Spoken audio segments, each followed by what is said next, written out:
नमस्ते। और सबसे पहले young thinkers forum, young thinkers enclave के सभी ऑर्गेनाइजर्स, सभी वॉलंटियर्स को बहुत बहुत आभार कि इतनी सुंदर व्यवस्था आपने यहाँ की है और इस विषय को यहाँ पर उठाने के लिए हम सबको आमंत्रित किया है। इसका बहुत बहुत आभार। अब अभी जब आशुतोष जी इसका परिचय दे रहे थे सबका, तो उन्होंने कहा कि विवादास्पद विषय हो जाता है। अब इसमें भी वैसे तो डिबेट होनी चाहिए कि क्यों एक डेमोक्रेटिक देश में जब हम शांतिपूर्ण ढंग से संवाद करते हैं तो विवादास्पद कैसे हो जाता है। वो डिबेट आज नहीं कर पाएंगे, आज कुछ और विषय है। जब परिचय दे रहे थे तो उन्होंने अल्मोसोफ्री जी के बारे में जो बताया, उसमें ज़रा थोड़ा सा ऐड कर देता हूँ। उनका जो पहले नाम था वो था अली मोहम्मद सोडावाला। तो अली से AL, मोहम्मद से MO, सोडावाला से SOW, अल्मोसो बनता है। और क्योंकि अब उससे मुक्त हो गए तो अल्मोसो फ्री है।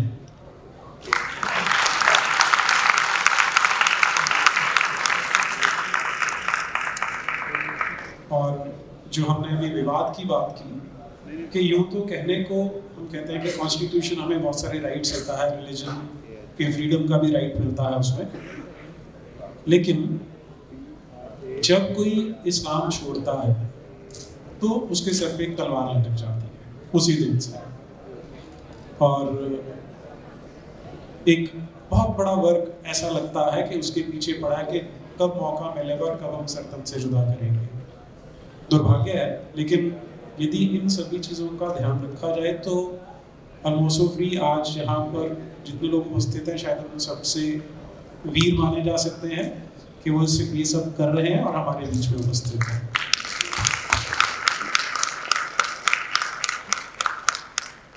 अब मेरा दायित्व है यहाँ पर मॉडरेट करने का, और जो दोनों सज्जन साथ में बैठे हैं वो अपने विषय में पारंगत हैं, तो मैंने तो केवल इनसे प्रश्न पूछने हैं।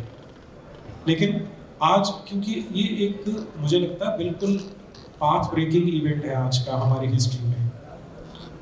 अगर हम पूरी हिस्ट्री पिछले 2000 वर्षों की देखनी शुरू करते हैं तो कहने को ईसाई मत है वो 2000 वर्ष पूर्व आरंभ होता है उसका, लेकिन जो उसको एक्चुअल पावर मिली थी वो 315 के आसपास, जब कॉन्स्टेंटाइन ने क्रिश्चियनिटी को एक स्टेट रिलीजन डिक्लेयर कर दिया था, उस दिन मिली थी।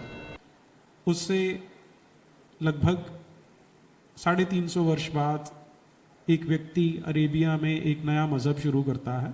उस व्यक्ति का नाम मोहम्मद बिन अब्दुल्ला था। उसने इस्लाम को आरंभ किया। तो लगभग 300-325 वर्ष का अंतर है इन दोनों मज़हबों में, जब से इनको शक्ति मिलती है। और उसके बाद से 640 के आसपास से ईसाईयत और इस्लाम पूरे संसार में आपस में लड़ते रहे, एक दूसरे को मारते रहे, काटते रहे। इधर से जिहाद चल रहा था, तो जब क्रिश्चियनिटी ने अपोज करना था तो उनको एक नई टर्म कॉइन करनी पड़ी, क्रूसेड। क्रॉस, अगर एटिमोलॉजिकली देखेंगे तो क्रॉस से शुरू के क्रूसेड किया उन्होंने। वो कितने सफल हुए वो हमारा विषय नहीं है, लेकिन इस तरह से आपस में इनकी एक एंटागनिज्म था, एक आपस में जो प्रतिद्वंद्विता थी उसके चलते ये लड़ते रहे। और 18वीं सदी तक आते आते आपस में युद्ध हो रहे थे, वो बहुत लंबा इतिहास है। पहली बार किसी क्रिश्चियन स्कॉलर ने कुरान का ट्रांसलेशन किया था, उनका नाम था जॉर्ज सेल, शायद 1756 या 1748 में किया था। वहां से इनका वैचारिक युद्ध शुरू होता है। उससे पहले ये सारा शस्त्रों से हो रहा था। तो जब उन्होंने कुरान को पढ़ा तो और मोहम्मद के जीवन को पढ़ा, तो उसके बारे में जो उनके कमेंट्स आते हैं वो एक दूसरे से बिल्कुल शत्रु भाव वाले हैं। फिर जॉर्ज सेल के लगभग 100 वर्ष बाद विलियम मोयर थे, एक बहुत प्रसिद्ध ब्रिटिश हिस्टोरियन और ब्रिटिश ऑफिसर भी थे, कॉलोनियल ऑफिसर थे। उन्होंने मोहम्मद की बायोग्राफी लिखी है, द लाइफ ऑफ मोहम्मद।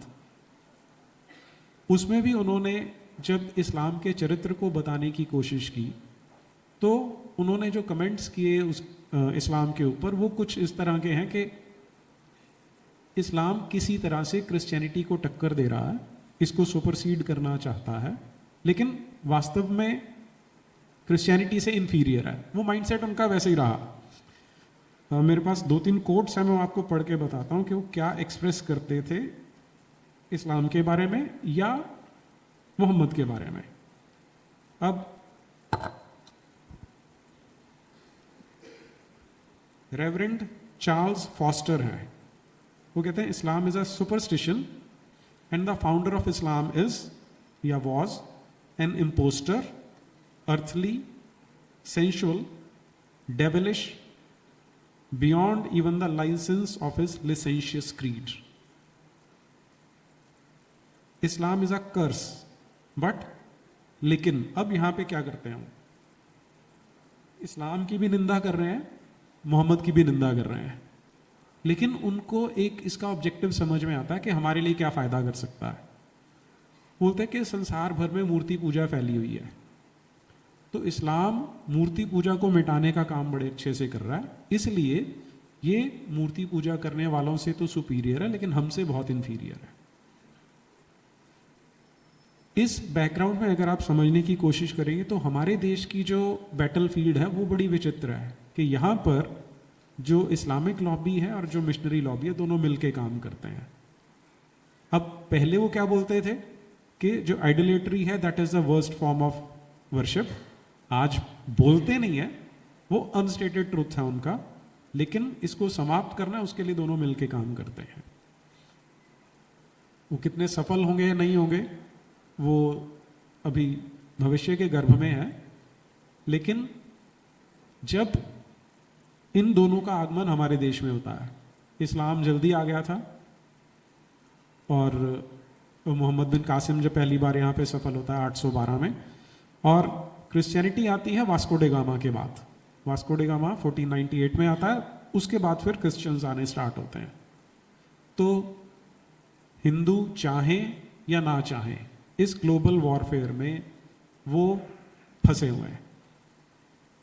इस कॉन्टेक्स्ट में आज की ये जो डिस्कशन है, मुझे लगता है पहली बार है ऐसा कि इस तरह से इसके बारे में चर्चा होने वाली है। ये हमारे लिए आवश्यक क्यों हो जाता है, क्योंकि एक अंडर करंट चलता है हमारे देश में। अभी भी कई बार क्या होता है कि जब आप ऐसी बात करने लगते हैं तो लोग मुझसे कई बार आके पूछते हैं कि आप एंटी मुस्लिम बात कर रहे हो, या आप एक नया टर्म है आज इस्लामोफोब हो। तो मुझे उनको उत्तर ही देना पड़ता है कि हमारा जो संविधान है वो मुझे जो राइट्स देता है, जो अधिकार देता है, मैं उन्हीं के अंतर्गत बात करता हूँ, कभी वायलेंस की बात नहीं करता।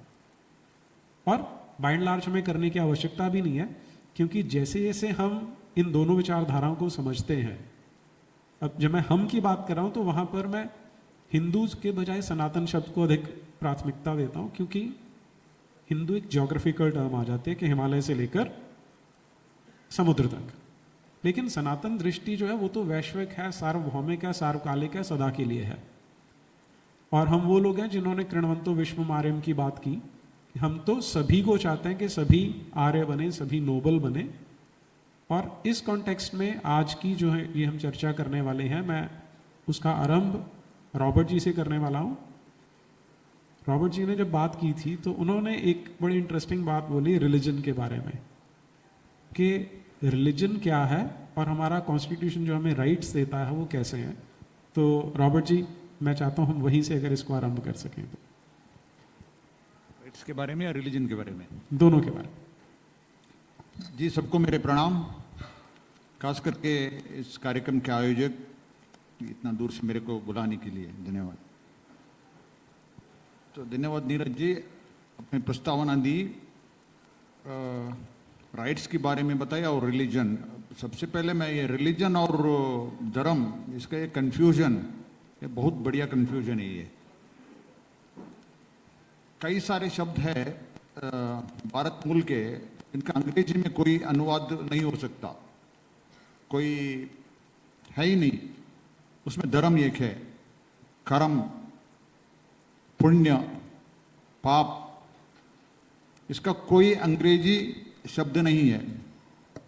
वैसे का तो परिवार का भी नहीं है, जो वो फैमिली बोलते हैं वो हमारा परिवार से कहीं मैच नहीं होता।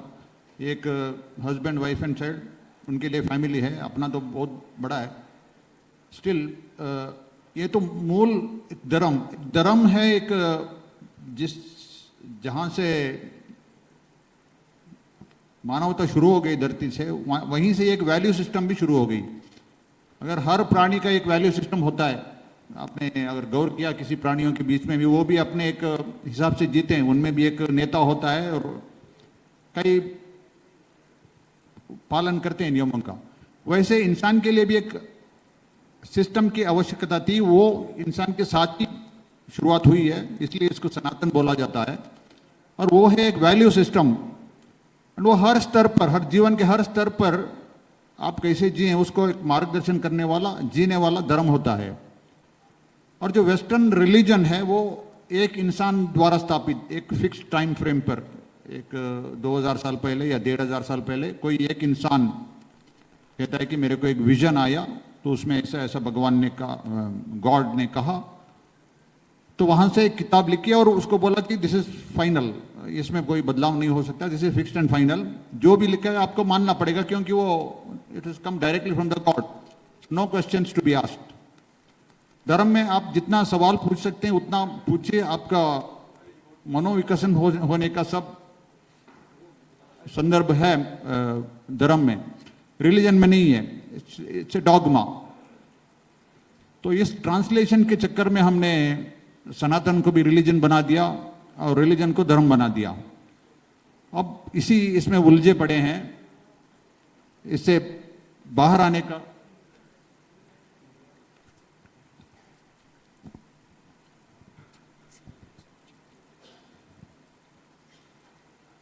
तो इसको सुलझने का काम हम जिससे जल्दी कर सके उतना अच्छा होगा। इन्होंने राइट की बात की, नीरज ने। संविधान कहता है कि आर्टिकल 25 जब रिलीजन के बारे में कहता है, मेरे को अक्सर अजीब लगता है, ये संविधान निर्माता जो भी है, महान महान लोग थे, इनको अगर रिलीजन क्या है इसका बेसिक भी पता होता तो ये कतई ये आर्टिकल होता ही नहीं है। क्योंकि इतना विचित्र आर्टिकल है वो, पहले से वो डाला क्यों, जरूरत क्या थी? अब बोलते हैं कि जो भी रिलीजन बाहर से है उनको प्रोटेक्शन के लिए डाला। तो रिलीजन यहां कब से है? नीरज जी ने कहा कि वास्को डी गामा से है, नहीं, थोड़ा सा करेक्शन करना चाहूंगा। असल में शुरुआत हुई थी ईसाईयत की 3री या 4वीं शताब्दी में, भारत में आए थे छोटा गुट, वो आज भी केरल में मौजूद है। छोटा गुट है, वो एक्सपेंशनिस्ट नहीं है। जो एक्सपेंशन शुरू हुआ वो वास्को डी गामा के साथ हुआ। सो 3री शताब्दी से लेकर 1950 तक ईसाई थे यहाँ पे, उनको कोई कॉन्स्टिट्यूशन प्रोटेक्शन नहीं था, फिर भी थे ना, कैसे थे? तो अब कॉन्स्टिट्यूशन देने की क्या जरूरत पड़ी? यहाँ का समाज ऐसा है कि जो भी है, बाहर से आया, कहीं से भी आया, वो जो भी प्रैक्टिस करना चाहे तो उसको हमारे समाज ने एक चांस दिया है, तो प्रोटेक्शन की जरूरत नहीं है। इस्लाम यहाँ पे आया 1100-1200 साल पहले, तो 1950 तक उसको कोई प्रोटेक्शन की जरूरत नहीं थी, तो क्यों दिया? एक सवाल ये है। दूसरा एक देखिए, आप जब आप राइट की बात करते हैं, अब रिलीजन क्या है? रिलीजन ये है, मैं एक रिलीजन से बिलोंग करता हूं, मेरे को जितने भी फंडामेंटल राइट जो कॉन्स्टिट्यूशन देता है वो सब मेरे से छीने जाना, सबसे छीन लेना रिलीजन होता है। आपको आश्चर्य होगा सुनकर कि जो हक आपको है, हिंदुओं का है, वो मुझे नहीं है। मैं स्वतंत्रता से जी नहीं सकता हूं। जिस दिन से पैदा हुआ वहां से लेकर मुर्दे शव तक पूरा नियंत्रण चर्च के हाथ में है। तो यहां स्वतंत्रता की कोई गुंजाइश नहीं है। पैदा हुआ बच्चा, जब ये नामकरण हम करते हैं 30-40 दिन या 50 दिन में, वो हालांकि मां बाप करवाते हैं, फिर भी उसका दिनांक, समय हम निर्धार करें और पादरी के पास गए, तो अगर वो बदलना चाहते हैं तो उसकी मर्जी है, वो निर्धार करेगा। उसने सही बोला तो ठीक है, नहीं तो आज नहीं कल आओ। तो वहां से लेकर के मुर्दे तक, जहां एक आदमी का देहांत हो गया, उसको गाड़ने तक। अब आज शनिवार है, आज कोई मर गए तो कल सुबह उसको दफन करना है, नहीं कल संडे है, सब पूरा प्रेयर का समय है, कल नहीं हो सकता, मंडे तो कहीं शवागार में रखो। तो यहां मर्जी पादरी की चलती है, हमारी नहीं चलती, घर वालों की। और ये भी देखिए ठीक है हमारे एक 5 एकड़ का जमीन है, वहां गाड़ देंगे, हम वहां दफन कर देंगे, ये भी नहीं होता। आपको शव को चर्च के कंपाउंड में जो सिमेट्री है वहीं लाना पड़ेगा, दफन उधर, क्योंकि वो मरने के बाद भी हमारी नजर में ही रहना चाहिए। जिंदगी भर हमारे कंट्रोल में था, तो मुर्दा भी कंट्रोल में रहना चाहिए, यहां तक का कंट्रोल है ये। ठीक है, मैंने नामकरण और बैप्टिज्म साथ में होता है। जैसे हम नामकरण करते हैं उसी दिन बच्चे का बैप्टिज्म होता है। बैप्टिज्म मतलब कन्वर्शन किया उसको। अगर माँ बाप ईसाई है, ईसाई घर में पैदा हुआ बच्चा, हो पैदाइश ईसाई नहीं होता, बैप्टिज्म करना पड़ता है। तो बैप्टिज्म और नामकरण साथ में मिला दिया। फिर 8-10 साल के उम्र में एक प्रथा होती है, होली कम्युनियन बोलते हैं, फर्स्ट होली कम्युनियन, वो भी पूरे ब्रेन वॉश के बाद होती है। उसके बाद एक कन्फर्मेशन होती है summer at the age of 12-13 साल में। फिर शादी की बात आती है। अब देखिए, अभी शादी का दिनांक और समय कौन तय करता है? लड़का लड़की के घर वाले मिलकर पसंद करते हैं, ठीक है इस लड़की का इस लड़की से शादी करवाएंगे, दिनांक भी फिक्स करते हैं, पादरी के पास जाते हैं। अगर पादरी ने मना किया ये दिनांक नहीं होता है, दूसरा दिनांक, तो आपको मानना ही पड़ेगा, दूसरा चांस नहीं है आपके पास। आप नहीं बोल सकते कि मैं बगल के चर्च के पादरी के पास जाऊंगा वहां करवाऊंगा, नहीं कर सकते, क्योंकि एक दायरा है।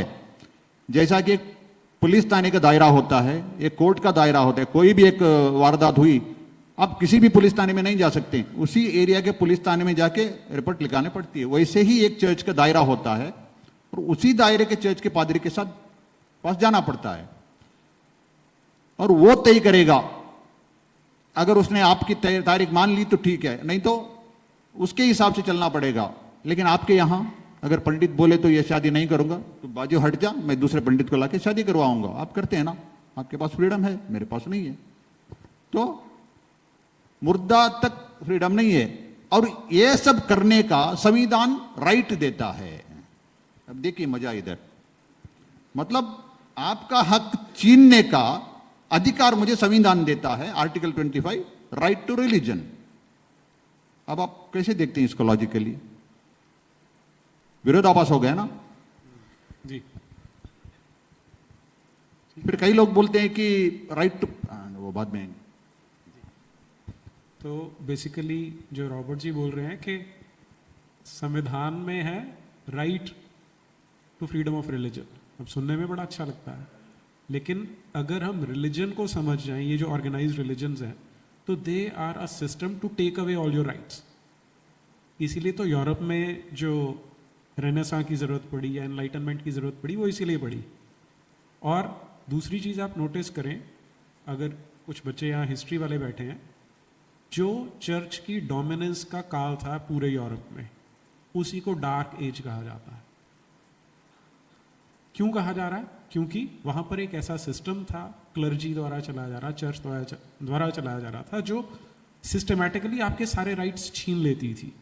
और वो छीनने के लिए जो उन्होंने टूल्स बनाए थे, इंक्विजिशन वगैरह, उस पर हम नेक्स्ट टाइम अगले प्रश्न में आते हैं। अभी हम अलमोसो जी के पास चलते हैं। अलमोसो जी, जो अभी रॉबर्ट जी बात कर रहे थे आइडिया बिहाइंड रिलीजन, कि रिलीजन का जो मूल उद्देश्य है वो क्या है।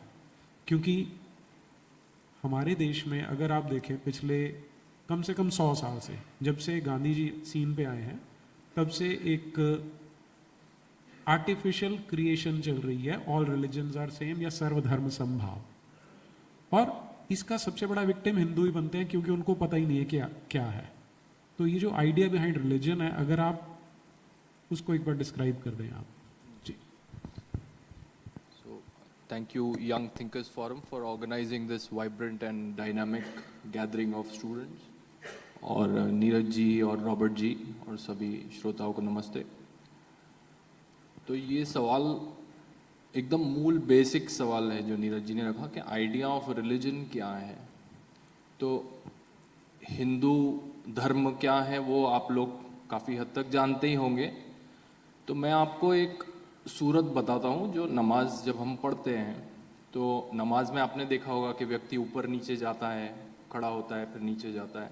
तो उसमें क्या चीज़ें पढ़ी जाती है वो मैं आपको उसका एक उदाहरण देता हूँ। बहुत सारी है वैसे तो कुरान की, उसमें कुरान की जो वर्सेस होती है उसको सूरा कहते हैं।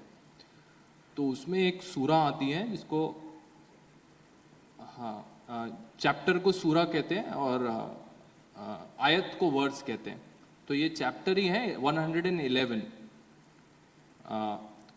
तो वो ऐसी जाती है कि तब्बत यदा अबी लहबी व तब्बा मा अगना अनहु मालहु वमा कसब सयसला नारन जाता वमा कसब, और ऐसा उसका मैं भूल चुका हूँ। अभी जब छोटे थे हम तो याद करके पढ़ते थे। तो उसका मीनिंग ऐसा है कि एक अबू लहब की बात हो रही है ये वर्स में कि तब्बत यदा अबी लहबी व तब्बा, अबू लहब के दोनों हाथ नष्ट हो जाएं और उसका जीवन नष्ट हो जाए।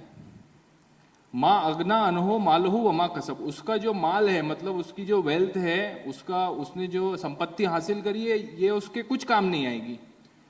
जहन्नुम की आग में ये अबू लहब जलेगा। आखिरी की 2 वर्सेस ये कहती कि उसकी जो बीवी है जो उसको मदद करती थी उसका भी यही हश्र होगा और इसके गले में एक रस्सी का फंदा पड़ेगा। तो ये है आइडिया ऑफ रिलीजन। आप लोग एग्री कर रहे हैं ये आइडिया से? अब अबू लहब कौन है? जो मैसेंजर ऑफ इस्लाम है उनको अपोज करता था, वो और उनकी वाइफ मिलके उनको अपोज करती थी। तो कुरान की वर्ड्स आ गई जो ये कह रही कि अबू लहब की जिंदगी और अबू लहब के हाथ को खत्म कर दो, खत्म हो जाएंगे।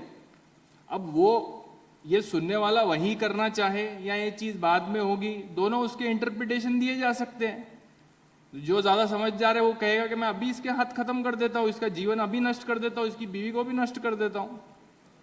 तो ये आइडिया ऑफ रिलीजन, क्या आप कंपेयर कर लीजिए आपके ध्यान में, आपके जहन में जो आइडिया ऑफ रिलीजन है, क्या ये मैच होता है? नहीं होता है। तो ये है आइडिया ऑफ रिलीजन। तो इससे ये बहुत बेसिक चीज है, किसी को ज्यादा पढ़ने की आवश्यकता नहीं। एक और मैं सूरा अगर बताऊं, या नीरज जी आप पूछिए, आप कुछ बोलना चाहते पहली तो जो अभी अलमोसो जी ने बताया कि अब इसकी कॉन्टेक्स्ट ऐसे समझ के देखिए, जब हम प्रोफेटिक मोनोथीज्म की बात करते हैं तो प्रोफेटिक यानी पैगंबर है, पैगंबर जो पैगाम देने वाला है, मैसेज देने वाला है, उसको किसी ने चुना है। जब ये आज वाली इस डिस्कशन की बात चल रही थी तो एक टाइटल बना था फ्रॉम डॉगमा टू धर्मा। अब डॉगमा क्या होता है? एक ऐसा बिलीफ जिस पे आपको विश्वास करना है विदाउट एनी क्वेश्चन। तो जब आप प्रॉफिट की बात कर रहे हैं वो कुछ ऐसा है कि मान लीजिए आज सुबह मैं उठा, इस हॉल में आया, मैंने सबको बोला भी मेरे पास विष्णु जी का मैसेज आया था कि आज से उनके सारे मैसेजेस मेरे थ्रू आएंगे और किसी के थ्रू नहीं आ सकते, और अगर किसी और के थ्रू आएंगे तो वो नकली है, उसको मार सकते हो। तो आप में से कितने लोग इस बात पे विश्वास कर लेंगे? जो कर लेंगे हाथ उठाना जरा, जो नहीं करेंगे वो हाथ उठाना जरा। Put your hands down now. अब मुझे यहां आशुतोष जी ने सम्मान से बुलाया और मैं ये बात यहां स्टेज से आके बोलता हूं, तो आप लोग मानेंगे तो नहीं, और आपके मन में ये भी आ सकता है यार क्या बेवकूफ आदमी को बुला लिया। यही आना चाहिए अगर आप नेचुरल लॉजिकल थिंकिंग वाले हैं, तो यही विचार आएगा। तो ठीक ऐसा ही वहां मक्का में भी हो रहा था। एक शब्द सबने हमारे यहां मजनू शब्द सुना हुआ है। मजनू का अर्थ होता है पागल। कुरान में मोहम्मद को बार बार ये आ रहा है कि तुम मजनू नहीं हो, ये मक्का वाले तुम्हें मजनू बोल रहे हैं। तो वही अबू लहब जिसकी बात की इन्होंने, वो उसको अपोज कर रहा था कि यार ये किस तरह की बेसिर पैर की बात कर रहे हो। तो इसके लिए कुरान में आयत उतर के आ जाती है, जो सो कॉल्ड अल्लाह वो आयत उतार देता है, वो आज भी पढ़ी जाती है। तो does it make any sense? तो आम लोगों के लिए तो it won't make any sense, लेकिन वहीं पे डॉगमा और धर्मा का डिफरेंस आ जाता है कि डॉगमा है, बोल दिया विश्वास करना ही है, अल्लाह पैगंबर भेजता है, उसको चुना है ये भी मानना पड़ेगा, तो मुझे विष्णु जी ने भेजा ये भी मानना पड़ेगा, समथिंग लाइक उस तरह से आपको चलना पड़ेगा इसमें। अब ये जो इन्होंने पॉइंट उठाया अलमोसो जी ने कि अगर हम इस तरह की बात कर रहे हैं कि आइडिया बिहाइंड रिलीजन क्या है, तो इसका मतलब ये हुआ हम उसको अगर एग्री नहीं कर रहे, तो फिर अगला क्वेश्चन ये होता है कि ये इस्लामिक फिलॉसफी जो है वो क्या है। तो जो बेसिक फिलॉसफी है, क्योंकि अब ये तो क्लियर होना शुरू हो जाता है कि इनका जो, जिन्हें प्रोफेटिक मोनोथीज्म कहते हैं, इसका सनातन धर्म से दूर दूर का कोई लिंक नहीं है, कोई स्ट्रक्चर मैच नहीं करता। तो जो फिलॉसफी है क्या वो मैच करती है? तो क्योंकि अल-मोसो जी फिलॉसफी ही पढ़ाते हैं तो इज ए बेटर पर्सन, और क्योंकि इन्होंने इस्लामिक फिलॉसफी भी देखी है तो इसलिए इस्लामिक फिलॉसफी क्या है वो थोड़ा ब्रीफ में बता दें। देखिए, सबसे बेसिक तो हम सबको पता ही है, जो आप अजान दिन में 5 बार सुनते हैं उसमें इस्लामिक फ़िलॉसफी बहुत अच्छे से जाहिर की जाती है। अल्लाह अकबर, God is the greatest. Which God? अल्लाह, नॉट गॉड। आप गॉड सोचेंगे तो आप अपना भी गॉड उसमें डाल देंगे, नहीं, अल्लाह अकबर। तो ये सबसे पहला है, अशहदु अन ला इलाहा इल्लल्लाह, उसके समान कोई नहीं है। ये जो 5 बार बोला जा रहा है लाउड स्पीकर से हजारों जगह एक साथ, है ना, और कोई उसकी ध्वनि भी इस तरह की नहीं रहती कि सुन के हमें बहुत ही आनंद आए। तो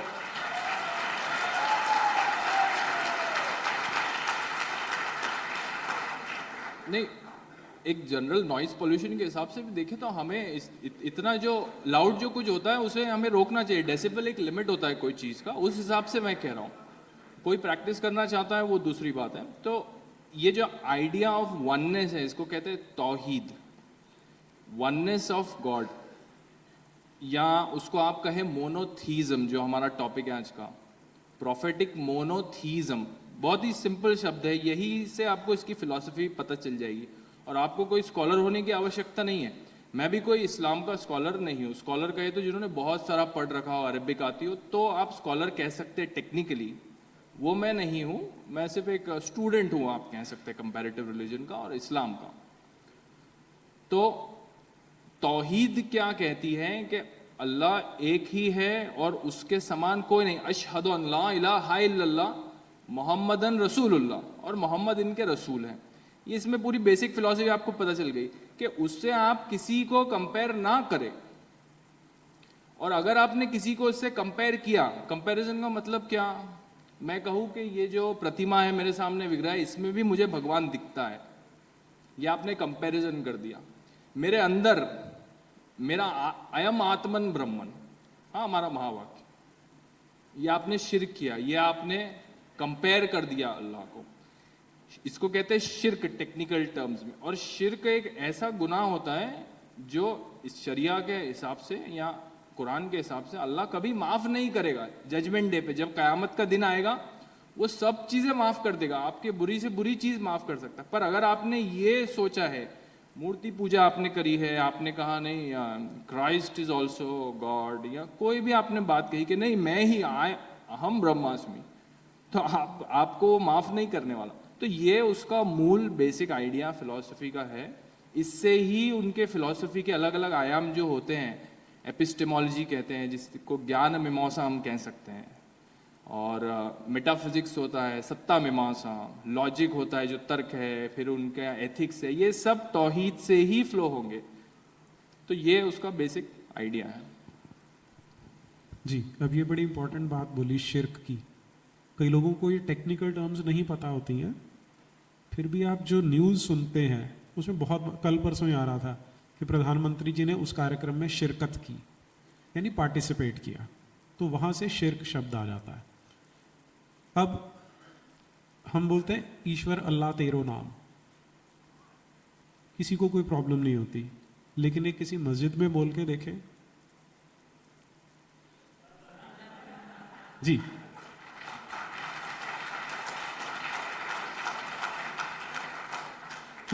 उसका रीजन क्या है? जो इन्होंने तौहीद शब्द बोला ना, तौहीद अगर एटिमोलॉजिकली देखेंगे तो वाहिद से चलता है। वाहिद यानी सिंगल, एक। तो अल्लाह एक है। आपने जब ईश्वर को अल्लाह से कंपेयर कर दिया तो आपने शिर्क कर दी।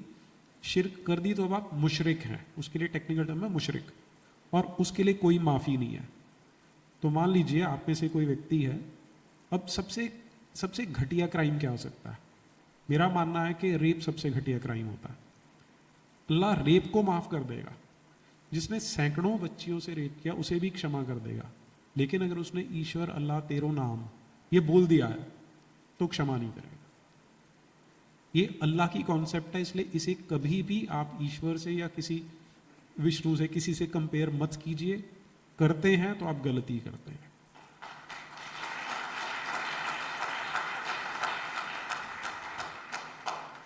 अब ये जो इसमें वो बोलते हैं कि फॉल्स गॉड्स हैं, कि बाकी के फॉल्स हैं, अल्लाह जो वाहिद अल्लाह जो है वो ट्रू है, राइट।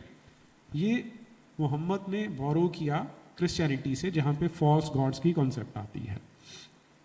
अब एक हिंदू मानस के लिए, एक सनातनी के लिए सोचना ही बड़ा अजीब है कि फॉल्स गॉड कैसे फॉल्स हो सकता है, क्योंकि सनातन संस्कृति ये मानती है कि जो अगर भगवान है, गॉड हेड है, तो किसी भी रूप में हो सकता है, कितने भी रूप हो सकते हैं, कितने भी रूप एक साथ हो सकते हैं, और हो सकता है कोई मैनिफेस्टेशन ना हो, वो मैनिफेस्ट भी हो सकता है, अनमैनिफेस्ट भी हो सकता है, तो हर प्रकार से वो स्वीकार्य होता है।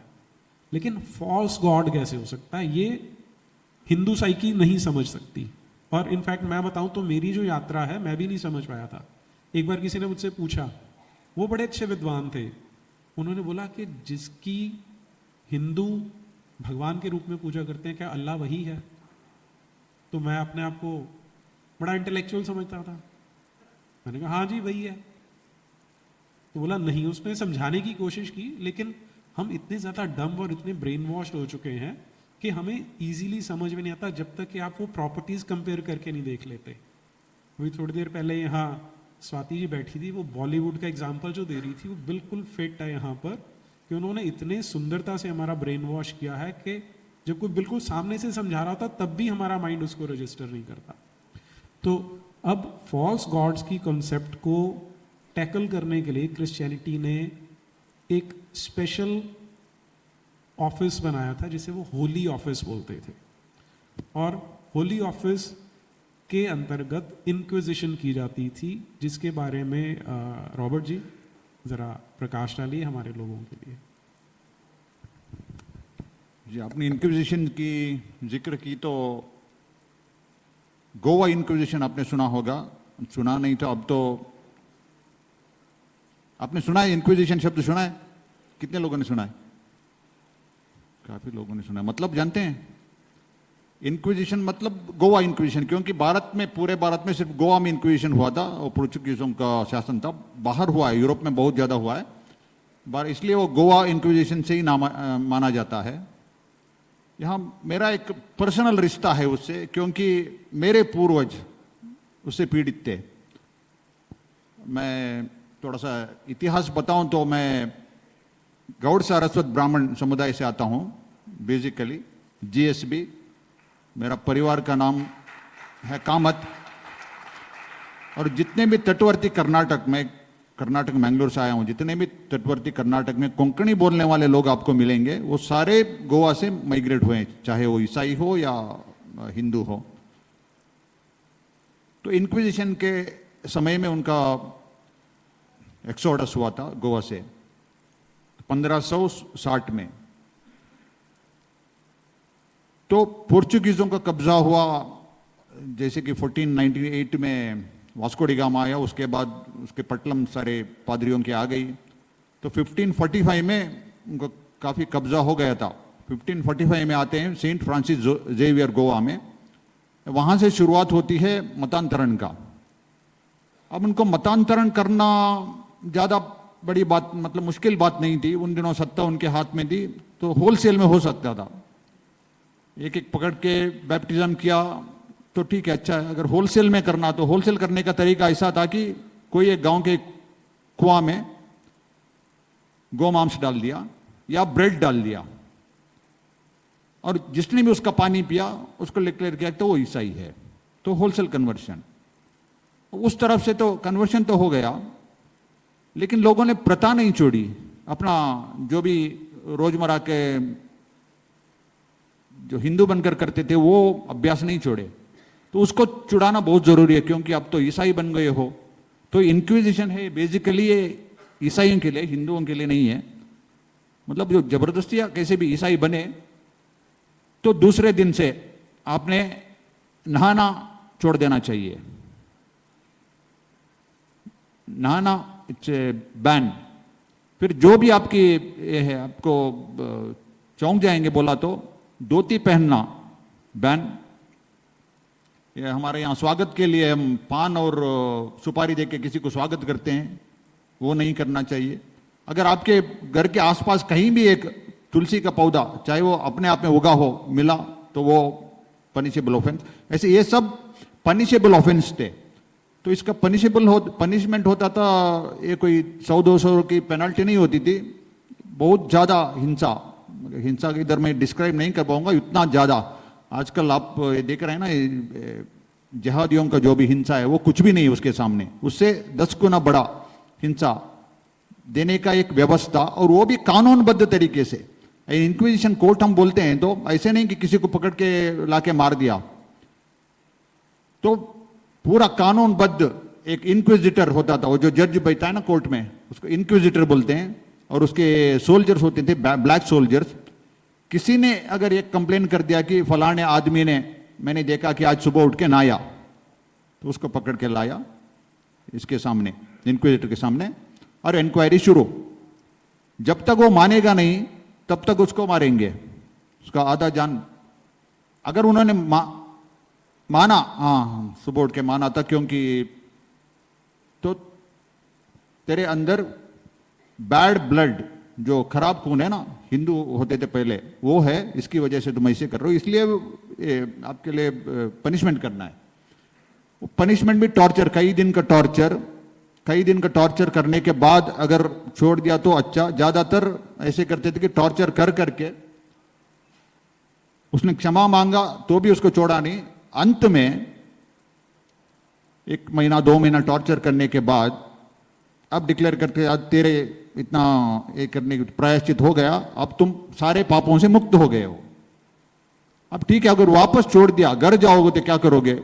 फिर जाके वही पाप में पड़ जाओगे। अब तुम प्योर हो गए हो, मतलब स्वर्ग जाने के लायक हो गए हो, फिर पाप में पड़ जाओगे।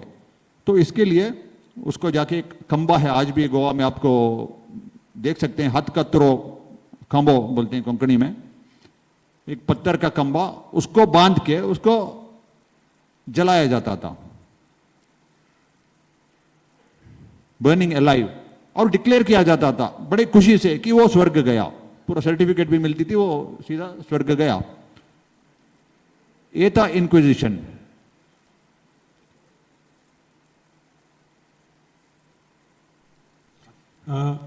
एक एग्जाम्पल अगर मैं आपके साथ शेयर करूं, एक फ्रेंच डॉक्टर था जो भारत में आया हुआ था, और उसे पता लग गया कि, उसने सिर्फ ये बोला कि क्रॉस पकड़ने से तुम्हारी बीमारी ठीक नहीं होगी, तो ये ब्लास्फेमी थी। तो चर्च ने उसे अरेस्ट कर लिया। उसे शिफ्ट करना था जहां गोवा में हेडक्वार्टर्स थे। तो वो अपने बायोग्राफी में लिखता है कि पहले मुझे दमन लेके गए। अब दमन में वो जेल को एक्सप्लेन कर रहा है कि एक 25 फीट बाय 20 फीट का सेल है, डबल स्टोरीड है। जो ग्राउंड फ्लोर है उस पर पुरुषों को रखा जाता है, जो ऊपर वाली फ्लोर है उस पर महिलाओं को रखा जाता है। और उस कमरे के बिल्कुल सेंटर में एक फीट रेडियस का खड्डा खोदा हुआ है। अब उसमें, और इस जेल में, सो कॉल्ड जेल में उस समय 40 लोग हैं, और किसी को भी मल मूत्र त्यागना है तो उस खड्डे में त्यागेगा, बाहर नहीं निकाला जाएगा उसे। और जो ऊपर महिलाएं हैं उनके लिए भी, उनकी जो छत है लकड़ी, उसमें बस एक छेद किया हुआ है। और जब उसे ले जा रहे थे तो सेंटेंस जिसने मुझे टच किया वो क्या था, बोल रहा था कि यहाँ पे मैं बंद था। अब आप कल्पना करके देखें, ऐसी काल कोठरी है जिसमें इतनी स्टेंच, इतनी बदबू आ रही होगी, और लेकिन वो कह रहा था मुझे ये भी स्वर्ग जैसी लग रही है, क्योंकि मुझे पता है जहां लेके जाएंगे वहां मेरे साथ क्या होगा। तो ये है हिस्ट्री ऑफ इंक्विजिशन, जो हमें हमारे देश में ही नहीं पता कि ऐसा होता रहा है। और ये आपको बहुत कुछ बताता है कि जो मोनोथीस्टिक क्रीड्स हैं उन्होंने किस तरह के एट्रॉसिटीज किए हैं और उनके किस तरह के एथिक्स रहे हैं। और अलमोसो जी, जब हम एथिक्स की बात करते हैं तो बाय एंड लार्ज हमारे देश के लोग इस्लामिक एथिक्स को ठीक से पकड़ नहीं पाते हैं, समझ नहीं पाते हैं कि वो किस तरह के एथिक्स निकलते हैं। तो इस पे अगर आप बता पाएँ। जी, तो एथिक्स की जब हम बात करते हैं तो हम नैतिकता की बात करते हैं, एक्शन की बात करते हैं कि कोई भी थ्योरी रही तो हमें जीवन में करना क्या है, सही गलत जब हमें चूज करना हो तो हमारा विवेक हमें उपयोग करना पड़ता है। तो फिर हम डिसाइड करते हैं कि मुझे अगर किसी ने यहाँ निमंत्रण दिया तो मैंने फिर सोचा कि यहाँ जाना सही है और मैं यहाँ आया, है ना, तो मैंने सोचा यहाँ जाना ठीक रहेगा। कोई ऐसा हो सकता है जो सोचे कि नहीं कोई पर्टिकुलर प्रोग्राम में जाना ठीक नहीं रहेगा। तो ये जो करना और नहीं करना है, इसे हम रिलीजन से अगर कनेक्ट करते हैं तो फिर हम उसे रिलीजियस एथिक्स कहते हैं। अब हमारा कंफ्यूजन कहाँ होता है कि जब हमें कोई ये बताता है कि नहीं ये तो सही और गलत की बात हो रही है ना, कि इस्लाम मीन्स पीस, ये हमको घड़ी घड़ी कहा जाता है कि जो सही करना है, जो गलत करता है उसे काफिर कहते हैं। ये नहीं बताते कि जो इस्लाम नहीं मानता उसे काफिर कह रहे हैं। जैसा ईमानदार, हम सब जानते हैं ईमानदार का मतलब क्या है, ऑनेस्ट। हाँ, कितने ईमानदार हैं आप लोगों में से, कितने लोग ईमानदार हैं? बहुत सारे ईमानदार हैं। और हिंदी में ऑनेस्ट को क्या कहते हैं? सत्यवान, निष्ठावान, सत्यनिष्ठ।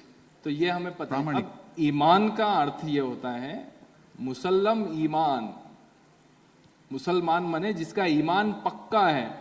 तो क्योंकि अल्लाह सत्य है, मैंने आपको बता दिया तौहीद वही परम सत्य है पूरी दुनिया का, जो उसे मानता है वो पर्सन ऑनेस्ट है, वो पर्सन ईमानदार है। क्या आप लोग ईमानदार है?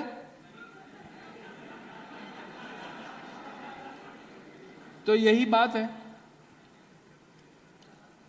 तो एथिक्स यहां से सही और गलत निकल रहा है कि अगर तुम ईमानदार हो, हम कहते हैं अरे ये बहुत ईमानदार आदमी है, इसे काम दो, उसका हमारे लिए उसका मतलब हो गया कि ये ऑनेस्ट है, ये सत्यनिष्ठ है, सत्यवान है। पर इस्लामिक टर्म्स में या उसका जो ओरिजिन है वर्ड का, उसका यह मतलब है कि ये वो एक सत्य पे ईमान रखता है।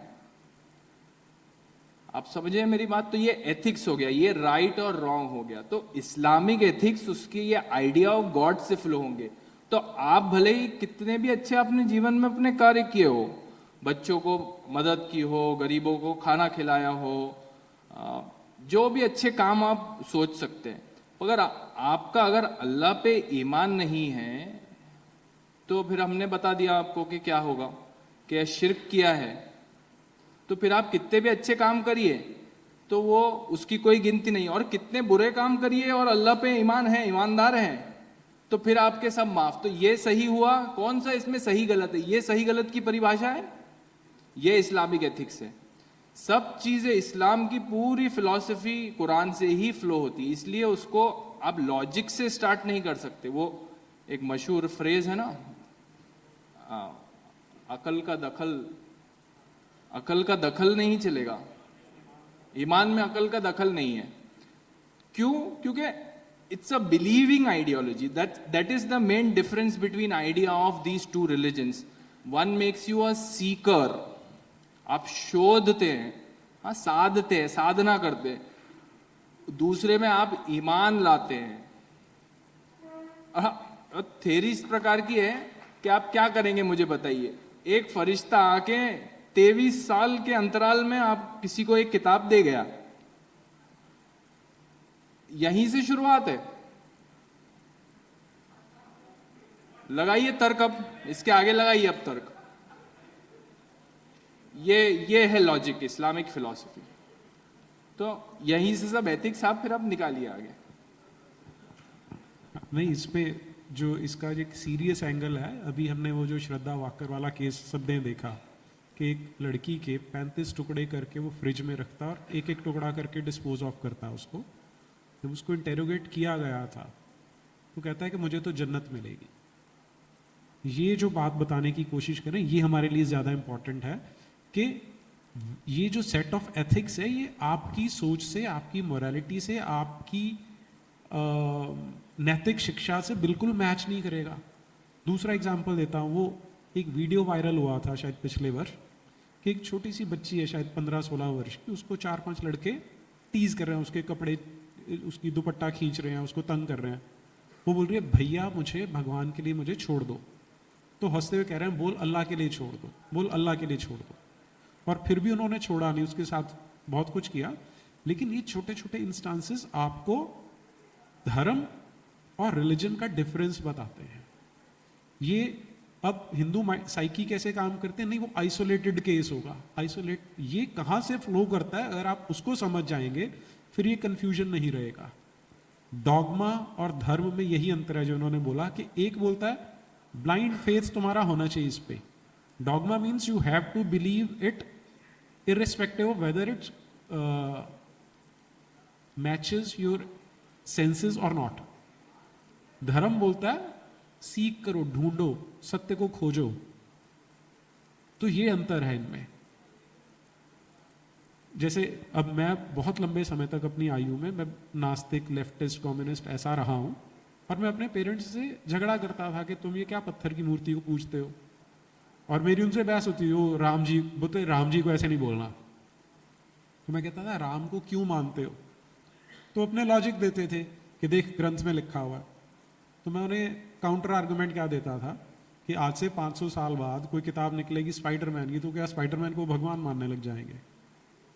तो मेरे माता पिता मुझे काउंटर आर्गुमेंट नहीं दे पाते थे, लेकिन किसी ने ये नहीं बोला कि तेरा सर तन से जुदा कर देंगे, कि तूने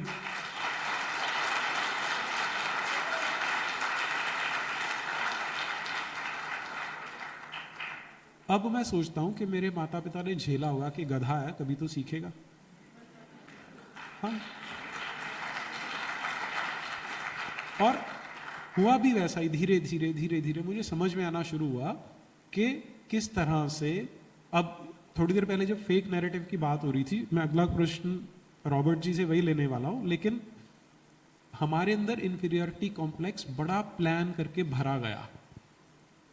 मेरी एक मुंह बोली बहन होती थी, हमारे घर से 8-10 घर दूर रहती थी। तो राखी का दिन था, उससे राखी बंधवाई। जो उसका अपना सगा भाई था उसने भी राखी बंधवाई। हम इकट्ठे कॉलेज जाने के लिए बस स्टॉप की ओर जा रहे थे। उनके घर से निकलते ही फटाफट सबसे पहले तिलक मिटाया कि यार कोई ये ना बोले कि ये तो रिग्रेसिव है। मैं अब ये सारी बातें अब मैं याद करता हूं, लेकिन खासियत क्या है कि हमारे समाज ने, मेरे माँ बाप ने, सबने हमें टॉलरेट किया यार कि बेवकूफ है, सीखेगा, और सीखा भी हमने। लेकिन ये फेक नैरेटिव इतने ज्यादा इनग्रेन्ड है, इतने ज्यादा स्मार्टली किए जाते हैं, हमारी ब्रेन वॉशिंग, कि आज हम बैठे हैं, आज 75 साल हो गए। हालांकि ये बातें तो शायद 47 में क्लियर आउट हो जानी चाहिए थी, लेकिन नहीं हुई, क्योंकि टेक्स्ट बुक्स हैं, मीडिया है, बॉलीवुड है, पॉलिटिकल डिस्कोर्स है, वो सारे का सारा एक ही डायरेक्शन में लेके जाता रहा हमें। इसलिए आज हम इस लेवल तक पहुंचे हैं। और ये जो फेक नैरेटिव चलता है, अभी क्या होता है, आप देखें सारा, अगर सोशल मीडिया पे भी डिस्कोर्स देखेंगे तो इस्लाम के बारे में तो बात फिर भी होती है, क्रिश्चियनिटी पे ऑलमोस्ट नेग्लिजिबल बात होती है। जो पिछला सत्र था फेक नैरेटिव्स वाला, उसमें भी प्रफुल्ल जी जब बात कर रहे थे तो उन्होंने इस्लामिक नैरेटिव की बात भी की, वोकिज्म की बात भी की, लेकिन क्रिश्चियनिटी शब्द नहीं बोला, उन्होंने वेस्ट के नैरेटिव की बात की। तो चर्च किस तरह से फेक नैरेटिव जनरेट करती है, रॉबर्ट जी? जी नीरज जी, सुबह से हम सुन रहे हैं ये बात, नैरेटिव, फेक नैरेटिव, कई सारे उदाहरण भी हमने देखे। अभी फिलहाल 100-150 वर्ष पहले तक का एनालिसिस भी हुआ, लेकिन ये कब से शुरू हुआ, इसकी जड़ कहाँ पे है, या कहें तो इसकी गंगोत्री कहाँ है, कहाँ से निकलती है फेक नैरेटिव? हमने सबने सुना होगा, एक आजकल लेते हैं गोबेल्स लॉ, सुना है ना सबने? गोबेल कब हुआ करता था? हिटलर का एक मंत्री था जोसेफ गोबेल, उसने एक व्याख्यान दिया कि एक झूठ आप 100 बार बोलो वो सच हो जाता है। Repeat life for 100 times it becomes truth. लेकिन गोबेल नहीं, उसका बाप भी पैदा नहीं हुआ था, उससे पहले से चर्च ने इसको प्रैक्टिस किया है। गोबेल ने सिर्फ इसको व्याख्यान दिया, गोबेल इसका फाउंडर नहीं है, उसने व्याख्यान दिया। चर्च ने 1000 साल से इसको प्रैक्टिस किया, तो उसकी जड़ वहां पे है। फेक नैरेटिव की जड़ रिलीजन के स्टार्टिंग में आती है, फेक नैरेटिव के ऊपर ही तो पूरा रिलीजन बांधा गया है, तो वहां से शुरू हो गई है। अगर जब तक हम वो नहीं समझेंगे तो फेक नैरेटिव को कैसे काउंटर कर पाएंगे, और कौन सा सही कौन सा गलत ये समझना भी मुश्किल होता है। अभी आजकल जो भी फेक नैरेटिव या नैरेटिव या काउंटर नैरेटिव होते हैं, उसमें चर्च का हाथ है क्या, आप मुझे पूछोगे तो मैं एक उदाहरण देना चाहता हूं कि 80 के दशक में, मिड 80s, एक बड़ा एक स्लोगन हुआ करता था, वो भी मुंबई जैसे शहर में, जो शिवसेना ने बढ़ चढ़कर उसको सारे दीवारों में लिखना शुरू किया था, गर्व से कहो हम हिंदू हैं। हर जगह पे देखने को मिलता था, शिवसेना ने इसको ज्यादा प्रमोट किया था। तो थोड़े समय में उसका एक काउंटर नैरेटिव आ गया कि प्यार से कहो हम इंसान हैं। तो एक जगह लिखा है गर्व से कहो हम हिंदू हैं, तो प्यार से कहो हम इंसान हैं। अब देखिए, आप एक सच्चे हिंदू के सामने दोनों रख दोगे तो वो कौन से पर मार्क करेगा, टिक करेगा, पहला या दूसरा? सेकंड ना। यानी हिंदू पहले बोलो हम इंसान हैं, वही आप अगर ईसाई के सामने, मतलब गर्व से कहो हम ईसाई है और प्यार से कहो हम हिंदू है, प्यार से कहो हम इंसान है, तो ईसाई प्रिफर करेगा कौन सा? Not the second, first one. गर्व हम ईसाई है तो फिर ह्यूमन तो है ही, ऑब्वियस।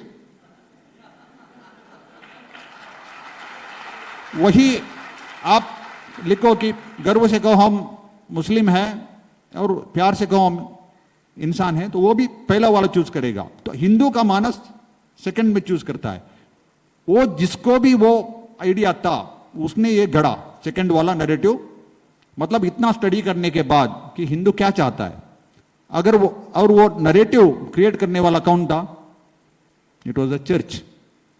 मेरे को स्वयं एक पादरी ने ये बात कहा, मैं कॉलेज में था उन दिनों में, मेरा भी एक बार सुन के मैं भी चौंक गया। हमने लॉन्च किया है ये, देखिए कितना दिमाग लगाया एक काउंटर नैरेटिव फ्रेम करने में, कि कितना अक्ल लगाया। आपका मानस स्टडी करके काउंटर नैरेटिव देते हैं और आप लड़ नहीं पाते, आपका नैरेटिव टूस हो गया उधर। तो चर्च दिमाग लगे, तब से लेकर के मैं सोच रहा हूं उसके ऊपर, जब भी काउंटर ये फेक नैरेटिव आता है तो मेरे को हर में चर्च का हाथ दिखता है, चाहे वो एंटी-सीएए हो या कोई भी हो। जी, और जब हम इस तरह के फेक नैरेटिव्स की बात करते हैं तो स्पेशली यंग एज में जो इस्लामिक एक फेक नैरेटिव चलता है वो है सूफियों के बारे में। और बच्चे भी सोचते हैं, मैं भी सोचता था कि सूफी बड़े अच्छे होते होंगे, सूफी म्यूज़िक है, वो डाली ब्रदर्स को सुनते थे। तो ये जो सूफी हैं एक्चुअली में क्या होते थे, या क्या है सूफिज़म? क्या वो इस्लाम से अलग है, ज़्यादा बिनाइन फॉर्म है? वो ज़रा बात करें। जी, तो टेक्निकली तो जो इस्लामिक मिस्टिसिज्म है उसे सूफिज्म कहा जाता है, या उसे आप ये भी कह सकते कि the devotional aspect of Islam, भक्ति सेक्ट जो है इस्लाम का। अब वो कितना बिनाइन है ये मैं आपको अब यहाँ यंग थिंकर्स हैं तो कितने आप लोगों में से कोक स्टूडियो सुनते हैं, है ना? बहुत सारे होंगे। राहत फ़तेह अली ख़ान, आबिदा परवीन और एक अमजद साबरी, इन लोगों के कुछ गज़लें और कव्वालियाँ Coke Studio, MTV Coke Studio पे हमें दिखती है ना? तो सबसे मशहूर उर्दू लिटरेचर के जो फाउंडर कहे जाते हैं अमीर खुसरो, करेक्ट? अमीर खुसरो का भी सबने सुना होगा, टूटिए हिंद जिन्हें कहते हैं, हिंदुस्तान का तोता। ये उन्होंने खुद अपने आप को नाम दिया था, ऐसी मेरी जानकारी है, पर उन्होंने बहुत सारी गज़लें और कव्वालियाँ लिखी। तो उसमें एक दो गज़ल के मैं आपको उदाहरण दे देता हूँ। पहला तो आज रंग है करके एक कोक स्टूडियो पे गज़ल है, जिसमें कव्वाली है रादर, जिसमें अमजद साबरी पाकिस्तान से आए हैं और राहत फ़तेह अली ख़ान यहाँ से गा रहे हैं। आज रंग है रे माँ रंग है रे, सुना है किसी ने? हाँ, तो बहुत मशहूर उनकी कव्वाली है। तो उसमें वो क्या लाइन आती है, अब ये टूटिए हिंद लिख रहा है, ठीक है, जो गंगा जमनी तहजीब के पायनियर हैं, ये लिटरली ये यही उन्हें कहा जाता है कि इन्होंने उर्दू, उनको इवन वीणा नहीं, सितार बनाने के लिए कहा जाता है कि इन्होंने वीणा से अलग अलग वर्जन से सितार बनाया। तो गंगा जमनी तहजीब के he is the main symbol. तो वो आज रंग है जो गजल है, उसमें वो कहते हैं, एक लाइन आती है जो यही गाते हैं राहत फतेह अली खान, गोकुल देखा मथुरा देखा तुमसा ना कोई देखा निजामुद्दीन। निजामुद्दीन औलिया जो सूफी मज़ार है जिनके वो भक्त है अमीर खुसरो, वो गा रहे हैं। तो गोकुल देखा मथुरा देखा तुमसा ना कोई देखा, मक्का देखा मदीना देखा तुमसा ना कोई देखा, ये क्यों नहीं कह रहे हैं आप? ये क्यों नहीं कह रहे हैं आप? और वो अलाउद्दीन खिलजी के 1200 के समय ये थे अमीर खुसरो, टूटिए हिंद अलाउद्दीन खिलजी के कोर्ट में वो अपने पेशकश करते थे। फिर दूसरा जो मैं कह रहा हूँ एग्जाम्पल, ये उनके फेमस छाप तिलक, तो आप सबने ही सुना होगा। इसका क्या मतलब है? छाप तिलक सब छीनी तो से नैना मिलाई के, किससे नैना मिलाई के? निजामुद्दीन औलिया। तो टोपी और दाढ़ी क्यों नहीं छीनी, छाप तिलक क्यों छीना? ये है सूफिज्म, ये है आपका सूफिज्म। देखिए लिटरेचर में जो अच्छा है, जैसे रूमी की पोएम से मैं देखता हूँ कि मेरे तो कुछ दोस्तों को मैं इस्लाम की अगर सच्चाई बताता हूँ तो वो कहते हैं अरे सूफिज्म, बोले देखो कैसा कैसा डांस करते हो दरवेश, क्या म्यूजिक है, क्या पोएम है। तो आर्ट और लिटरेचर को आप रिलीजन से कंफ्यूज ना करें। जैसे जाकिर नाइक एक मेडिकल डॉक्टर है ना, तो आप समझ सकते हैं। तो ये दो चीजों को कंफ्यूज ना करें। किसी ने रूमी ने अच्छी पोएट्री लिखी, इसका ये मतलब नहीं है कि सूफिज्म सही है। तो ये जो कंफ्यूजन है, ये जो सटल कंडीशनिंग हमारे साथ हुई कि हम सोच रहे हैं कि हाँ ये एस्पेक्ट है इस्लाम का, सूफिज्म, इसमें तो कोई प्रॉब्लम नहीं, ये तो बिनाइन है जैसा आपने वर्ड यूज किया, या ये है मॉडरेट। पर इस्लाम का मेन आइडिया क्या है? और छाप तिलक ही जा रहा है उसका, गोकुल मथुरा ही जा रहा है उसका, और गंगा जमनी तहजीब हम सुन रहे। देखिए तो ये है। और अमीर खुसरो को तो सूफी पार एक्सीलेंस माना जाता है। अगर मैं एक दो एग्जांपल और आपके साथ शेयर करता हूँ, जैसे बहुत कुछ लिखा हुआ अमीर खुसरो ने। एक एग्जांपल क्या आता है कि किसी किले को घेर लिया, अमीर खुसरो के ही शायद सेना थी उस समय, तो अंदर, अब किले के अंदर हिंदू हैं सारे, बाहर मुसलमानों ने घेर रखा है। तो इन्होंने क्या, अब किले के बाहर जंगल था, पेड़ थे बहुत सारे, तो मुसलमानों ने पेड़ काटने शुरू कर दिए। तो हिंदुओं के लिए अमीर खुसरो का जो पेट फ्रेज था वो था काले कौए, कि जैसे ही मुसलमानों ने पेड़ काटने शुरू किए तो जो हिंदू हैं पेड़ों को अपने बच्चों की तरह प्यार करते हैं, उनकी पूजा करते हैं, तो उन्होंने दुख से चिल्लाना शुरू कर दिया। और फिर जब वो किले को जीत लेते हैं तो हमने सारे काले कौए काट काट के मार दिए। ये सूफी के शब्द हैं, आप ये ध्यान रखिएगा, और ये सूफी पार एक्सीलेंस के शब्द हैं। वो बताता है कि इनके वेद हैं जिनमें कोई भी काम की चीज नहीं, उपनिषद हैं जिनमें कोई काम की चीज नहीं है, सारा कुछ कुरान से आता है। तो ये है सूफिज्म। फिर वो दूसरी जगह पे क्या बताता है कि अब इस्लाम में 5 स्कूल ऑफ ज्यूरिस्प्रूडेंस हैं, 4 सुन्नियों के, 1 शिया का। उनमें से केवल एक हनाफी जो स्कूल ऑफ, अच्छा यहाँ तो लॉ स्कूल वाले हैं तो ज्यूरिस्प्रूडेंस समझ जाएंगे, तो सिर्फ उन जो स्कूल्स ऑफ ज्यूरिस्प्रूडेंस हैं उनमें सिर्फ एक जो हनाफी स्कूल ऑफ थॉट है वो ये बोलता है कि हिंदुओं को जिम्मी बन के जिंदा छोड़ा जा सकता है। अदरवाइज इस्लाम में ऑप्शंस क्या दी जाती हैं कि एक बार इस्लाम का रूल एस्टेब्लिश हो जाता है, देन जितने नॉन मुस्लिम्स हैं उनके सामने 2 ऑप्शंस रखी जाती हैं, इस्लाम या मौत। अब मौत तो कोई ऑप्शन होती ही नहीं, तो इस्लाम या मौत की ऑप्शन होती है। बाकी सारे स्कूल्स ऑफ ज्यूरिस्प्रूडेंस में सिर्फ एक हनाफी स्कूल में है जहां पर के उनको जिजिया टैक्स उन पे लगा के उनको जिंदा रहने का दिया जाता है। तो अपनी किताब में लिख रहा है कि अगर अबू हनीफा का कानून ना चल रहा होता तो हमने यहाँ पर हिंदुओं को मार दिया होता, लेकिन उसके चलते यहाँ पर हिंदू अभी फल फूल रहे हैं। तो ये जो सूफिज्म का भूत है, सूफिज्म को अपने माइंड से ये सोच के निकाल दीजिए कि इसमें आपको कोई बेनाइन चीज़ नहीं दिखने वाली है, सिर्फ वो ये कि एक मुखौटा है, पीछे की जो रियलिटी है वो वही है।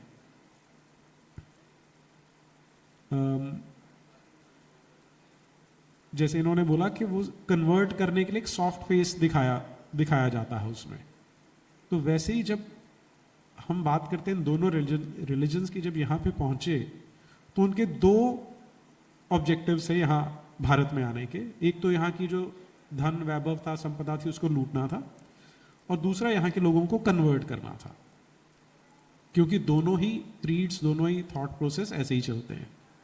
तो फिर हम उसी चीज पे आते हैं कि चर्च का जो कन्वर्शन का एजेंडा है वो आपको नैरेटिव में उतना ज्यादा नहीं दिखता, क्योंकि वो बहुत स्मार्टली खेलते हैं। तो जो कन्वर्शंस का खेल है रॉबर्ट जी, उस पर थोड़ा सा बताइए। अपनी कन्वर्जेंस की बात की तो बोलना बहुत कुछ है, शायद कल सुबह तक मैं बात कर सकता हूँ इसके ऊपर। अगर थोड़े से शब्दों में बोलना है तो मेरे को अक्सर कोई काफ़ी सारे जानकार लोग हैं मिलते हैं तो सोशल मीडिया के थ्रू जो कनेक्ट होते हैं, पूछते हैं कि यार मदर तेरेसा के ऊपर आरोप लगते हैं कि कन्वर्शन के, क्या सही है क्या, उन्होंने कन्वर्शन किया था क्या? मेरे को अजीब लगता है एक सवाल, क्योंकि फिर उनको समझाना पड़ता है प्यार से कि मगर अगर मैंने आपसे पूछा कि एक ड्राइवर गाड़ी चलाता है क्या, आपको कैसे लगेगा? एक टीचर पढ़ाता है क्या? एक डॉक्टर दवा देता है क्या? उसका काम ही है वो। जैसे कि ड्राइवर का काम गाड़ी चलानी है, टीचर का काम पढ़ाना है, डॉक्टर का काम दवा देना है, वैसा ही एक नन या पादरी का काम है मतांतरण करना। जब आप ये बात समझेंगे तो ऐसे सवाल नहीं आएंगे। अब देखिए, मदर तेरेसा को चर्च ने सम्मान दिया कि नहीं दिया? बहुत बड़ा सम्मान दिया। इसका मतलब उन्होंने अपना काम बहुत अच्छी तरह से तरीके से किया, तभी तो बड़ा सम्मान मिला। वो कौन सा काम? वही तो है मतांतरण का। अलग से बोलना जरूरी है क्या इसमें? अब एक काउंटर नैरेटिव की बात आती है तो हमारे बड़े बड़े नेता हैं हिंदू समाज के, अक्सर बोलते हैं जब यो कैसे नैरेटिव में फंस जाते हैं, काउंटर नहीं कर पाते हैं। उसका एक उदाहरण, कोई भी मदर तेरेसा के सेवा की बात करते हैं तो इस तरह से बयान आता है उन्होंने सेवा की मगर मतांतरण किया। तो एक दूर से देखने वाला एक सच्चा हिंदू को कैसे लगता है, अरे वो तो भिखारी की सेवा करके फिर उसको मतांतरण किया, तो आपको क्या परेशानी है? What is your problem? सही लॉजिक है ना उसका। आप जो बोलते हैं उसने सेवा की, लेकिन इधर फंडामेंटल आपको क्या करना चाहिए था? मदर तेरेसा ने सेवा की क्या? सबसे पहले पूछने वाला सवाल ये था। आप खुद आपके स्टेटमेंट में बोलते हैं कि सेवा की, मदर मतांतरण किया। मैं बोलता हूं चर्च कोई सेवा नहीं करती है, जीरो। फिर इतना दिखता है ना, आपको इतना सेवा दिखती है, फिर भी कैसे नकार सकते हैं आप? जीरो कैसे बोल सकते हैं? कुछ तो दिखता है ना सामने। तो एक बिजनेसमैन है हमारा यहाँ, 1 करोड़ उसका 1 साल का मुनाफा है, कमाया। तो क्या किया उसने, एक अपने बिजनेस के इसमें एरिया में एक बस शेल्टर बना दिया, लोगों को सुविधा हो। ये 50,000 खर्च करके बस शेल्टर बना दिया, ताकि जो भी यात्री है उनको धूप और बारिश से बच पाए। तो उन्होंने सेवा की क्या? सेवा की क्या? और उस बस स्टॉप के ऊपर पूरा अपना एडवर्टाइजमेंट लगा दिया बिजनेस का। तो अगले साल उसको 1 करोड़ की जगह 1 करोड़ 10 लाख का मुनाफा हुआ। बात समझ गए ना आप? उन्होंने खर्च कितना किया था? 50,000, बस शेल्टर बना दिया, लेकिन अगले साल उस एडवर्टाइजमेंट के वजह से 10 लाख ज्यादा मुनाफा हुआ। अब बोलिए मेरे को, उन्होंने क्या सेवा की थी क्या? दिखता तो है सेवा, बस स्टॉप बनाया, लेकिन लाभ किसको हुआ? स्वयं को हुआ ना। तो चर्च की सेवा भी ऐसी ही है। आपको जो भी दिखता है वो एडवर्टाइजमेंट डिपार्टमेंट है।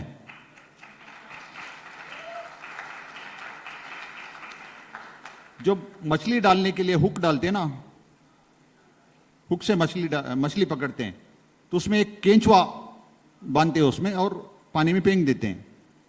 अगर आपने 10 बार डाला तो एक 2-4 बार चांसेस है कि मछली आपको मिलेगी। तो 5 या 6-7 बार मछली खा के निकल जाती है वहां से। तो आप इसको, मैंने 6 मछलियों को अन्नदान किया बोल सकते हैं क्या? मैंने खाना दिया, मैंने तो सेवा की, वो भी सेवा है ना। अब देखिए चर्च की सेवा किस तरफ की होती है। तो बोलते हैं कि हम है 2%, लेकिन हमारी सेवा है 80% भारत में। किस क्षेत्र में? सबसे बड़ी हमारी सेवा है शिक्षा और चिकित्सा में। कोई हमें काउंटर नहीं करी, इतनी बड़ी सेवा हमने दी है। ठीक है, अब देखिए इस देश में शिक्षा और चिकित्सा एक धर्म का भाग था। किसी को शिक्षा देना या चिकित्सा देना धर्म का भाग, और वो मुफ्त था, कोई शुल्क नहीं लगता था उसमें। उसको विद्या को एक बिजनेस कमोडिटी बना दिया तो चर्च ने बनाया। चर्च का कंट्रीब्यूशन ये है कि आप शिक्षा बेच के पैसा बना सकते हैं। आजकल हम देख रहे हैं ना, सबसे बड़ा बिजनेसमैन कौन है आज कमाने वाले? जो संस्थान, शिक्षा संस्थान चलाते हैं वो है ना। तो आइडिया कहां से आई? चर्च ने दी। इसको सेवा बोला जाता है क्या? अगर वो सेवा है, पैसा लेके विद्यादान करना सेवा है, तो एक पेट्रोल पंप ओनर भी बोल सकता है मैंने पेट्रोल पंप इसीलिए खोला ताकि गाड़ी कोई रास्ते में ना रुक जाए, मैं पैसा लेता हूं फिर भी सेवा करता हूं। एक होटल ओनर भी बोल सकता है मैं लोगों को खाना दे दूं ताकि कोई उपवास ना पड़े, लेकिन पैसा लेता हूं। वो सेवा और चर्च की सेवा में क्या फर्क है फर्क कोई? तो हम सेवा की दर्जा क्यों दिया उसने? जब हमारे नेता स्वयं मानते हैं कि सेवा की है तो फिर काउंटर कौन करेगा? अब मैंने मदर तेरेसा की बात की तो आपको सामने दिखता है ना कि उन्होंने कुछ तो सेवा की है कुष्ठ रोगियों की। ठीक है, हमें इधर पूरा परिप्रेक्ष्य समझना पड़ेगा, क्योंकि नहीं तो हम काउंटर नहीं कर पाएंगे। सेवा की दिखती है कुष्ठ रोगियों की और भिखारियों की। अब देखिए सवाल यह आता है कि ये देश क्या भिखारियों का कुष्ठ रोगियों के देश है क्या? एक वहां से, एक यूरोप से एक महिला को यहां आके इनकी सेवा करने की नौबत आई, क्या ये भिखारियों का देश है? आप इतिहास उठा के देखें तो 1835 में एक अंग्रेज अफसर ने लिखा है खुद, I have travelled through out the length and breadth of India and not found a single beggar on the street. तो 1835 तक एक भी बेगर हमारे स्ट्रीट में नहीं था। तो अचानक बेगर कहां से आ गए? तो यह स्थिति किसने पैदा की? अंग्रेजों ने पैदा की। बंगाल फेमिन आप जानते हैं। तो अंग्रेजों के करतूते के कारण इतने भिखारी पैदा हो गए और अनाज खाना ना मिलने की वजह से बीमारी के शिकार हो गए। तो कई सारी बीमारियां आई। उस बीमारियों को चिकित्सा देने के लिए उसी यूरोप के, उसी गोरे चमड़े वाले, उसी रिलीजन से एक महिला आती है और इधर सेवा करने लगती है। अगर आप दोनों को साथ में जोड़कर देखें, आपको कैसे लगता है? ये सेवा लगता है कि प्रायश्चित लगता है? आपके लोगों ने जो कर्म कांड किए थे उसके आप छोटा सा प्रायश्चित, वो भी उन्होंने लाखों में करोड़ों में लोगों को मरवाया था, आप हजारों में उनको चिकित्सा कर रही है। ये छोटी सी प्रायश्चित हो गया ना, सेवा कैसे हो गया?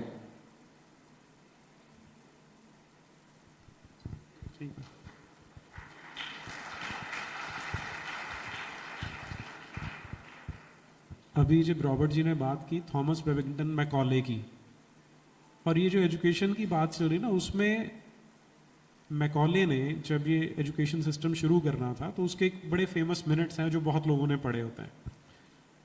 उसमें उसका जो केस था जो उसने बनाया था वो क्या था कि यहाँ पर हमें संस्कृत ख़त्म करनी है और इंग्लिश इंट्रोड्यूस करनी है।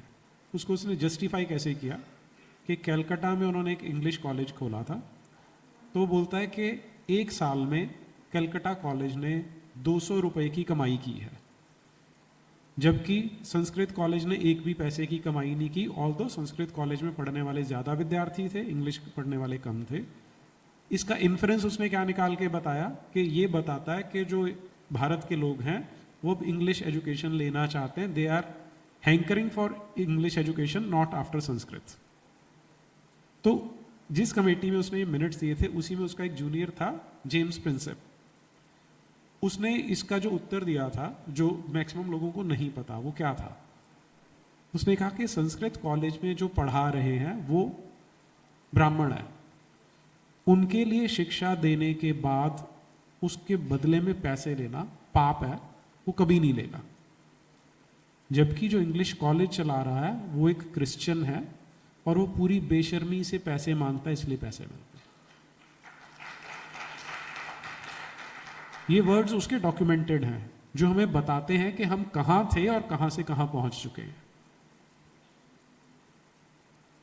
अब हमने बहुत सारी बातें की, नैरेटिव्स की बात की, लेकिन मेन पॉइंट ये आता है कि हम ये सारी डिस्कशन कर क्यों रहे हैं और हमारी चिंता क्या है। ये दो जो क्रीड्स हैं उनका डिक्लेयर्ड ऑब्जेक्टिव है। एक का डिक्लेयर्ड ऑब्जेक्टिव है कि उसने सारे संसार को दारुल इस्लाम बनाना है, सबको मुसलमान बनाना है। दूसरे का डिक्लेयर्ड ऑब्जेक्टिव है कि हमने सबको क्रिश्चियनाइज करना है। इसे वो छुपाते नहीं है, वो बिल्कुल क्लियर है। अब हम पहले तो हमें पता ही नहीं था, हम ऑल रिलीजन आर सेम बोलते थे और मैं भी ऐसा था कि कोई बात नहीं यार, हिंदू तो पैदा होना के एक्सीडेंट है, कुछ भी हो सकते थे। लेकिन अब जैसे जैसे थ्रेट समझ में आती है तो लगता है कि हमें अपने आप को बचाने की आवश्यकता है। तो अगर बचाना है तो हम एक नैरेटिव वॉर में बैठे हैं और इस नैरेटिव वॉर में जो उनके पास एक हेड स्टार्ट है, हम तो अभी सोशल मीडिया आने के बाद थोड़े जगने लगे हैं, तो किस लेवल पर पहुंच गए उसका एक सिंपल सा एग्जांपल है कि अभी यूनाइटेड नेशंस ने एक रेजोल्यूशन पास कर दिया है और उन्होंने इस्लामोफोबिया को ऑफिशियली एक्सेप्ट कर लिया कि इस्लामोफोबिया जैसी कोई चीज एग्जिस्ट करती है। ये छोटी बात नहीं है कि एक ऐसी किताब है जो बोलती है कि इन सबको अगर मार दोगे तो एक गॉड है वो खुश हो जाएगा, मुझे मारेंगे तो गॉड खुश होगा या मुझे कन्वर्ट करेंगे तो खुश होगा।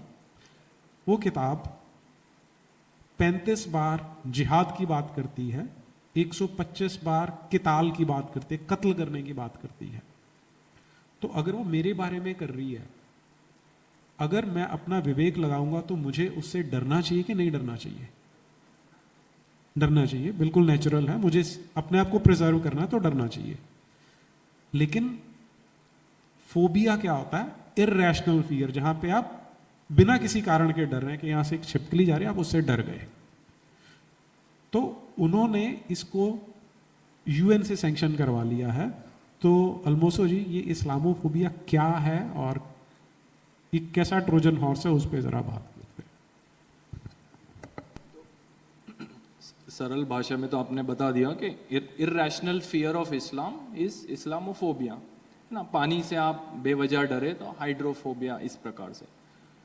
मेरा ये मानना है, जो मैं दूसरी दृष्टि से देखता हूँ, कि हम लोगों में सब में इस्लामोफोबिया है कुछ हद तक के, कुछ हद तक भी नहीं, ज्यादा हद तक ही मैं कहूँ। मैं क्यों ऐसा कह रहा हूँ उसका मैं आपको लॉजिक देता हूँ। एक आपने जोक आपने तो सुना नहीं होगा, कम ही इस्लाम पे कम जोक हमें सुनने मिलते हैं कि हाउ डज, अभी आप लोग, हम लोग सब यूथ है तो हम क्या थोड़े चंचल है, पर ये जो बातें हैं ये बहुत सीरियस है। आप ये बात का ध्यान रखें। जो मैंने आपको बताया कि शिर्क का पनिशमेंट जो है वो अल्लाह कभी माफ नहीं करेगा। अपोस्टेट जो, जैसा आप लोगों ने बहुत सुने कहा कि हम सब इतने सारे ईमानदार है, अगर आप में से कोई सच्चा ईमानदार है तो मैं मेरे जैसा मुर्तद और ये क्रिटिक यहाँ नहीं बैठ सकते हैं खुले रूप से। तो ये बातें एक तरह से इसमें बहुत सीरियसनेस भी है। अभी हमारा कुछ कंट्रोल बचा है तो हम सोच रहे हैं कि हाँ हम हंस सकते हैं, पर अगर आप, और एक्चुअली हम सब वाकिफ है कि क्या क्या हो रहा है ये चक्कर में, है ना, लव जिहाद में क्या क्या हो रहा है, हम इससे वाकिफ है। तो समझ नहीं आता, हंसी जो है वो बेबसी की हंसी है एक तरह से। तो how does every joke on Islam starts? Tell me, how does every joke on Islam starts? By looking over your shoulder. आप खुले रूप में इस्लाम पे चर्चा कर सकते हैं, क्यों? तो ये फोबिया नहीं है तो क्या है? और मुसलमान खुद ये कह रहा है कि आप लोग सब फोबिक है, नॉन मुस्लिम बहुत सारे फोबिक है। वो चाहता है कि आप चर्चा करें। आप समझे, आपको अगर लगता है कि यार तुम ये आवाज क्यों करते हो, जैसे अजान की मैंने बात की, आप सबने ताली बजाए और आप हंसे, पर वो कितनी सीरियस बात है। आप दिन में 5-5 बार सुन रहे हैं, सुबह 5 बजे वो होती है, बड़े बुजुर्गों की नींद खराब होती है, बच्चों की नींद खराब होती है, रात में वो होती है, और वो उसका मतलब क्या है मैं आपको बता रहा हूं। आप कह रहे हैं कि वो ठीक है, आप सुने जा रहे हैं उसको घड़ी घड़ी। तो ये आप क्यों नहीं बोल रहे? This is phobia, this is irrational fear. If you have questions about Islam, ये उसका नीरज जी के सवाल का आंसर भी कि हमें क्या करना चाहिए। मैं जो आपको बता रहा हूं, आप बिल्कुल मेरा विश्वास ना करें, क्योंकि we are thinkers. So the mark of a thinker is that they think independently. So what I have been telling you, what we are telling you, you go and verify. आप अपने कोई मित्र से पूछिए कि भाई ये है क्या, इसका ये मतलब है क्या, अबू लहब के हाथ तोड़ दो और इसकी बीवी के गले में फंदा डाल दो, इसका क्या मतलब है? क्यों तुम 5 बार बोल रहे हो कि अल्लाह के अलावा कोई और, किसी और को इनसे कंपेयर करना गुनाह है बहुत बड़ा, क्यों तुम कह रहे हो? चलो तुम्हारी मस्जिद में हम पूजा करें, हमारे मंदिर में तो आओ ही तुम। हमारा स्वभाव कैसा है कि कोई हमें अगर एक जीसस का या अल्लाह का आइडियल दे तो हम अपने मंदिर में रख दें उसे, है ना। साईं बाबा महाराष्ट्र में हम देखते हैं कितने मंदिरों में साईं बाबा, कितने प्रकार की मूर्तियां हैं, पर आप ये चीज मस्जिद में क्यों नहीं कर सकते गंगा जमनी तहजीब के नाम पे? तो ये फोबिया है।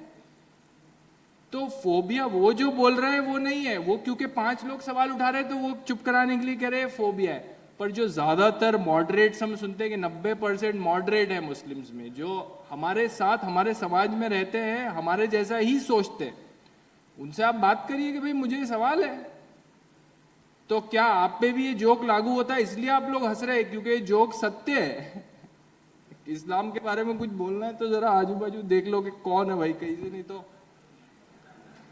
है ना। तो ये फोबिया है, दिस इज इस्लामोफोबिया। और अगर आप ग्रसित हैं इससे तो आप इसका इलाज करवाएं।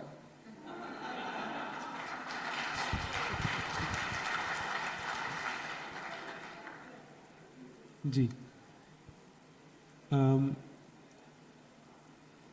हम प्रश्न ले सकते हैं एक दो ऑडियंस से?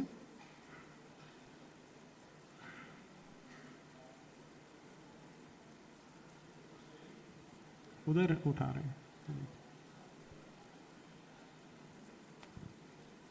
हाँ जी,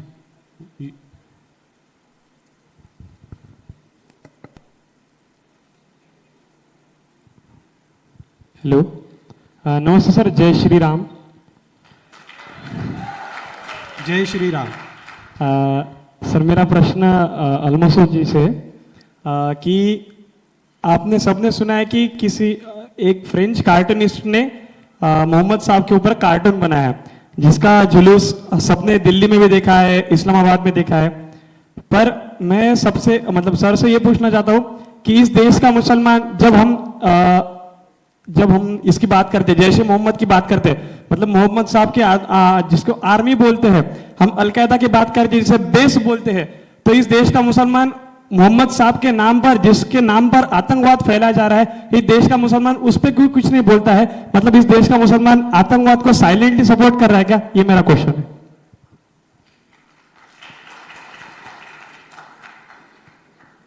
देखिए, एक बात बोलना ज़रूरी है यहाँ, क्योंकि क्या होता है कि हम कभी भी इस्लाम की बात करें तो ये इस्लामोफोबिया ब्रिगेड है जो बहुत जल्दी आई थी कि आप लोग सब मुसलमान को टारगेट करें। तो हम सब मुसलमानों को कैटेगराइज नहीं कर सकते, क्योंकि लॉजिक में भी एक रूल ऑफ इंडक्शन होता है जो साइंस भी मानता है कि nothing is 100% certain. you can even become sure till 99.9 and you can never say it is 100% so. It's not possible to reach that. Induction deduction दोनों में ये प्रॉब्लम है। तो आप पूरे लोगों को क्लासिफाई नहीं कर सकते, और वही हमारे साथ होता है कि हम किसी ना किसी मुसलमान को जानते हैं जो हमें लगता है कि वैसा नहीं है जैसा इस्लाम बता रहा है ऐसे बनने को। तो इसलिए हम हमेशा अपना फोकस इस्लाम पे रखें, क्योंकि इस्लाम उनका जो सुपर स्ट्रक्चर है मुसलमान होने का, उसको टारगेट करता है। और हम भी किसी व्यक्ति विशेष की तरफ घृणा करने से बच जाते हैं और वो चार्ज से भी हम बच जाते हैं। तो ये पहली बात हुई। दूसरी बात ये कि वो मुसलमान जो हैं वह भी कंफ्यूज्ड हैं। आप लोगों ने सुना होगा, तुम्हारे लिए तुम्हारा दीन, मेरे लिए मेरा दीन, सुना है, लकुम दीन ओकुम वलिय दीन। अब ये हर आप मुसलमान को बोले यार तुम दूसरे रिलीजन को अलाउ नहीं करते हो, काफिरों को बोलते हो मार दो, मुर्तदों को खत्म कर दो, ये क्या है? तो वो बोलेगा नहीं नहीं नहीं, तुम्हारे लिए तुम्हारा दीन कुरान में लिखा है, सूरा अल काफिरून।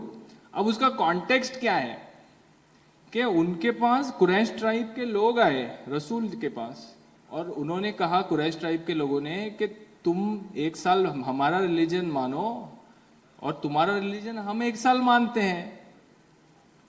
तो फिर कुरान की ये सूरा नाजिल हुई। अब मैं आपके पास आया हूं कि चलो यार हम भाईचारे के लिए गंगा जमनी तहजीब, तुम 100 दिन ये करो, 100 दिन मैं तुम्हारा करता हूं, तुम मेरा करो, अच्छी बात है ना? तो एक सूरा अल काफिरून आ गई कि कुलिया अय्यो हल काफिरून ला बुदू माता बुदून वला अना आबे तुम अबद तुम वला तुम आबिदूना माबुद लकुम दीनुकुम वलिय दीन। लास्ट लाइन क्या, what I pray you do not pray, what you pray I do not pray, I will not pray what you pray, you will not pray what I pray, so that's why to you your religion, to me mine। ये उसका मतलब है। अब ये कौन सा भाईचारा है? तो मुसलमान को बोल दिया कि लकुम दीनुकुम वलिय दीन। हमारे फिल्म स्टार्स बोलते हैं कि बोला है वो तो आपको मजहब की आजादी है, तो ये आजादी है। इसलिए मैं आपको बोल रहा हूं कि गंगा जमनी तहजीब को दोनों तरफ से अप्लाई करिए और फोबिया ये खत्म करिए। तो मुसलमान भी यही कंफ्यूजन में, जब उसका ये कंफ्यूजन निकल जाएगा और उसको इसके लिए सपोर्ट भी चाहिए, जो सोचता है उसको सपोर्ट नहीं मिलता। अभी मेरे बिगिनिंग में ही अगर मैं अपने हिंदू दोस्तों को ये सब बातें कहूँ तो वो अपने कंधे के आजू बाजू देखने लगता था कि क्या बोल रहा है, तो ऐसा कैसा हो सकता है? और बातें करो ही मत ना, क्यों करते हो ये?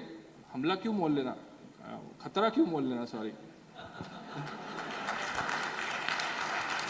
अलमोसो ये सवाल आपसे है। अभी पिछले कुछ समय से ये चल रहा है कि ईरान में इतने % लोगों ने इस्लाम की प्रैक्टिस को छोड़ दिया है और भारत जैसे देश में भी जहाँ बड़ा कठिन है इस दायरे से बाहर आना, लेकिन आप जैसे लोग, समीर, साहिल और सचवाला जैसी आवाज़ें बड़ी बुलंद हुई हैं। तो और जो फ्रांस में हमने जिस तरह का देखा और यूरोप में जो रिफ्यूजी प्रॉब्लम आई है, आप फ्यूचर क्या देखते हैं इस्लाम का भारत में और भारत के बाहर?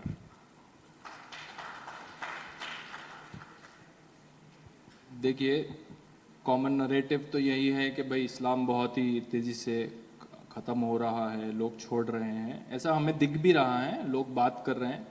पर मैं इस्लाम को बिल्कुल लाइटली नहीं लेता हूँ, बिल्कुल भी नहीं। इतनी सी भी आप लोग गलती ना करें कि नहीं ये तो चेंज हो गया, अभी सडनली आपको बहुत सारे मौलवी भगवा भी डालते हुए दिखेंगे, हनुमान चालीसा गा रहे हैं।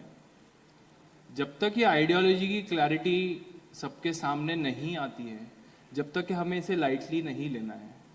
अपीजमेंट जैसा हम अपीज कर रहे हैं, अभी सामने से भी अपीजमेंट हो रहा है ना। मूवी के रिलीज के बाद लोग टेम्पल जा रहे हैं, फोटो डाल रहे हैं अपने, तो ये सब चलेगा। पर फ्यूचर मैं गेस नहीं करना चाहता हूँ। दिख रहा है हमें कि लोग आ गए क्योंकि वो बात कर पा रहे, काफी सारे हैं। पर कितने एक्स मुस्लिम है गिनती के? 100 एक्स मुस्लिम, कितने बिलियन, 1.8 बिलियन कितने मुस्लिम है पूरे वर्ल्ड में? क्या होगा इससे? तो जब हम खुले रूप से बात कर पाएंगे, जब आप अपने कंधे के आजू बाजू देखना बंद कर दें, मुसलमान स्वतः इस्लाम की बात करने में, तब मैं कहूंगा कि फ्यूचर बहुत ब्राइट है। Till then we are at war with Islam, as simple as that. इसमें एक चीज़ जो मैं ऐड कर देता हूँ कि हम जब थिंकर्स बैठ के बात कर रहे हैं तो ये हमारा दायित्व बनता है कि अभी तक हमें पता नहीं था कि दो आइडियोलॉजीज किस चीज़ को रिप्रेजेंट करती हैं, क्या थ्रेट पोज करती हैं। तो तब तक ठीक था, लेकिन जब हम यहाँ से निकलेंगे आज, तो अपने मन में ठान के जाइएगा कि हम सबके ऊपर हमारे पितरों का, हमारे ऋषियों का ऋण है, हमारे पूर्वजों का ऋण है, जो लड़ते रहे लेकिन हार नहीं मानी। और अगर हम सनातन धर्म के एम्बेसडर बन के निकलते हैं। और ये याद रखें कि एक तरह से मुसलमान भी ईसाई भी इन दोनों आइडियोलॉजीज के विक्टिम्स हैं, उन्हें उनसे बाहर निकालना है हमें। और ये मैसेज हमारे नेताओं तक पहुंचना चाहिए। जो पॉलिटिकल क्लास, अनफॉर्चुनेटली सारा कुछ पॉलिटिकल क्लास के हाथ में है, उन्हें भी ये चीज़ समझ में आए कि ग्राउंड से ये आवाज़ उठनी शुरू हो गई है, तब हम इसको जो चैलेंज हमारे सामने है उससे हम निपट सकते हैं। अगला क्वेश्चन लेने से पहले रॉबर्ट जी से मैंने एक क्वेश्चन लेना था कि अल्टीरियर मोटिव ऑफ रिलीजन क्या है। जब हम रिलीजन की बात कर रहे हैं तो हम केवल 2 रिलीजन्स की बात कर रहे हैं, धर्म की बात नहीं कर रहे। जी, अल्टीरियर मोटिव ऑफ रिलीजन, धर्म का मोटिव हमें पता है कि जब तक जिएंगे तो भाईचारे में जिएंगे, और अध्यात्म वो होता है धर्म का मूल।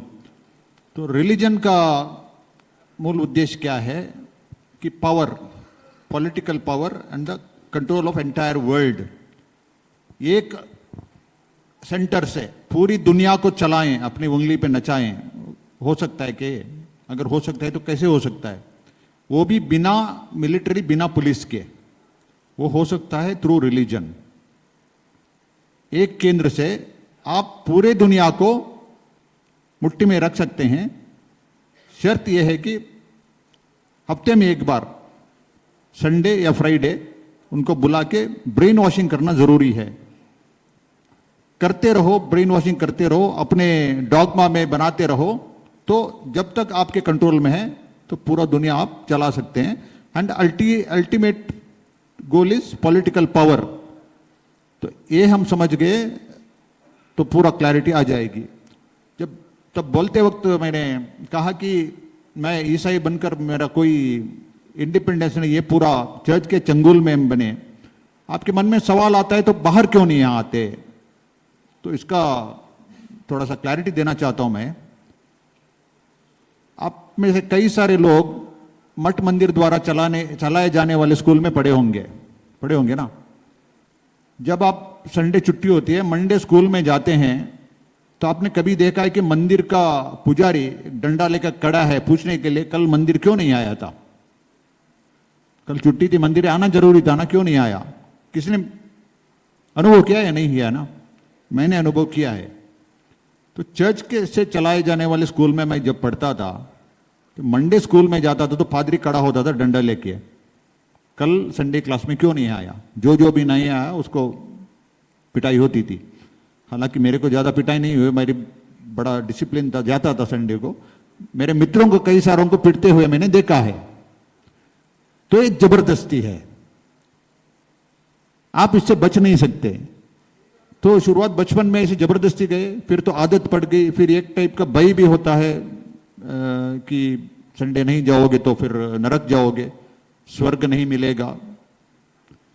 जब जाते हैं तो वहां प्रार्थना के बीच एक सरमन होता है, और सरमन इसीलिए होता है कि ब्रेन वॉशिंग के लिए। वो it is one way communication. Stage पे मैं बोल रहा हूं, आपको सवाल पूछने का कोई चांस नहीं है। मैं बचपन में मेरे मन में कई सारे सवाल होते थे, लेकिन मैं पूछ नहीं पाता, क्योंकि वन वे कम्युनिकेशन है। सुनते जाओ, फिर क्या हो जाता है, अपने सवाल सब दब जाते हैं, जो वो बोल रहा है वही सच है। तो ब्रेन वॉशिंग आपको एक पूरा, एक जानवर भी नहीं, जानवर में भी कुछ ये होता है, उससे भी बदतर बना के छोड़ दिया, तो आप पूरा कंट्रोल में रहेंगे। ये है मूल उद्देश्य। अब जो मास कन्वर्शन के बारे में बोलूं, समय है तो आपने कन्वर्शन की बात तभी की। अब जो कन्वर्शन हो रहा है, एक मास कन्वर्शन कैसे होता है, एक उदाहरण देता हूं मैं।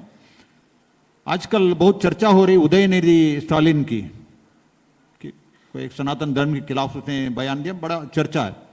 मैं कर्नाटक से आता हूं। आपने कभी सुना है कर्नाटक के बगवादारी, एक नहीं कई सारे एंटी हिंदू कमेंट किए हो? कभी सुना है आपने? बहुत सारे हैं ऐसे। वो लिंगायत मठाधीश हैं। चित्र विचित्र बयान है, आप चौंक जाएंगे मैंने बताया तो। एक आके बोलता है कि अरे लक्ष्मी पूजा करना क्या मूर्खता है। अमेरिका और जापान में जाके देखो, उनको लक्ष्मी कौन है पता नहीं है, फिर भी उनके पास धन दौलत है।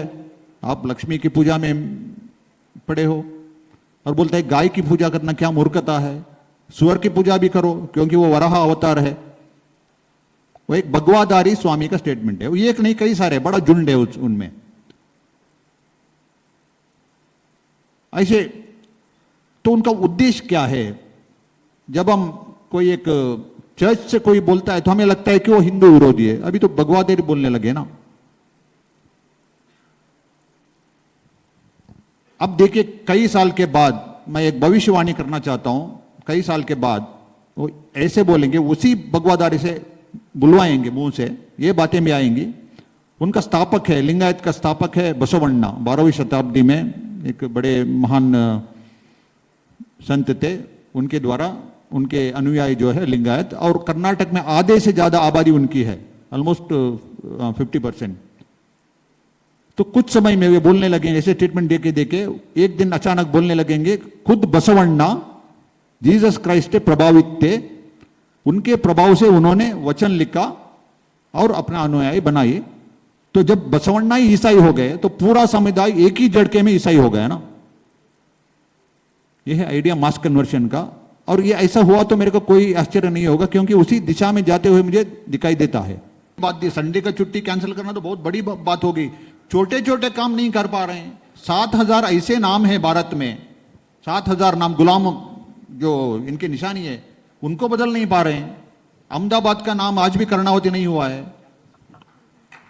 और अब ये उम्मीद करते हैं। सर मेरा एक क्वेश्चन है कि एक जो मुस्लिम लड़कियां होती है वो कहती है कि हिजाब पहनना उनका खुद का राइट है, ठीक, एंड अगर वो हिजाब पहनती है और उनका खुद का वो पर्सनल राइट है, तो क्या वो एक्चुअल में एक राइट है या नहीं है? क्योंकि द थिंग इज हिजाब पहनना कहीं ना कहीं, अगर हम एक सेकुलर स्टेट में या कंट्री में रह रहे हैं तो हिजाब एक कंपल्सरी चीज़ नहीं है कि सिर्फ हिजाब पहनना ही पड़ेगा। तो उसके ऊपर आपकी क्या टिप्पणी है? किससे पूछा है क्वेश्चन आपने? तो मैं जवाब दे दूं इसका? कोई भी जवाब दे दो आप तीनों में से। जी, आपने जब हिजाब की बात की तो जब कंट्रोवर्सी शुरू हुई थी उड़पी में, एक लड़की ने किया था, जब से उसने हिजाब पहनना शुरू किया स्कॉल में आके, उसके कुछ ही समय पहले, एक 6 महीने 8 महीने पहले के उसी के खुद के सोशल मीडिया पोस्ट आप देख लो, उन्होंने ही पोस्ट किए आधे नंगे फोटो खुद के, जिसमें पेट दिखता हो। तब हिजाब याद नहीं आया था, अब हिजाब याद आया। It's part of brain washing. वो हक नहीं है, ब्रेन वॉशिंग का भाग है।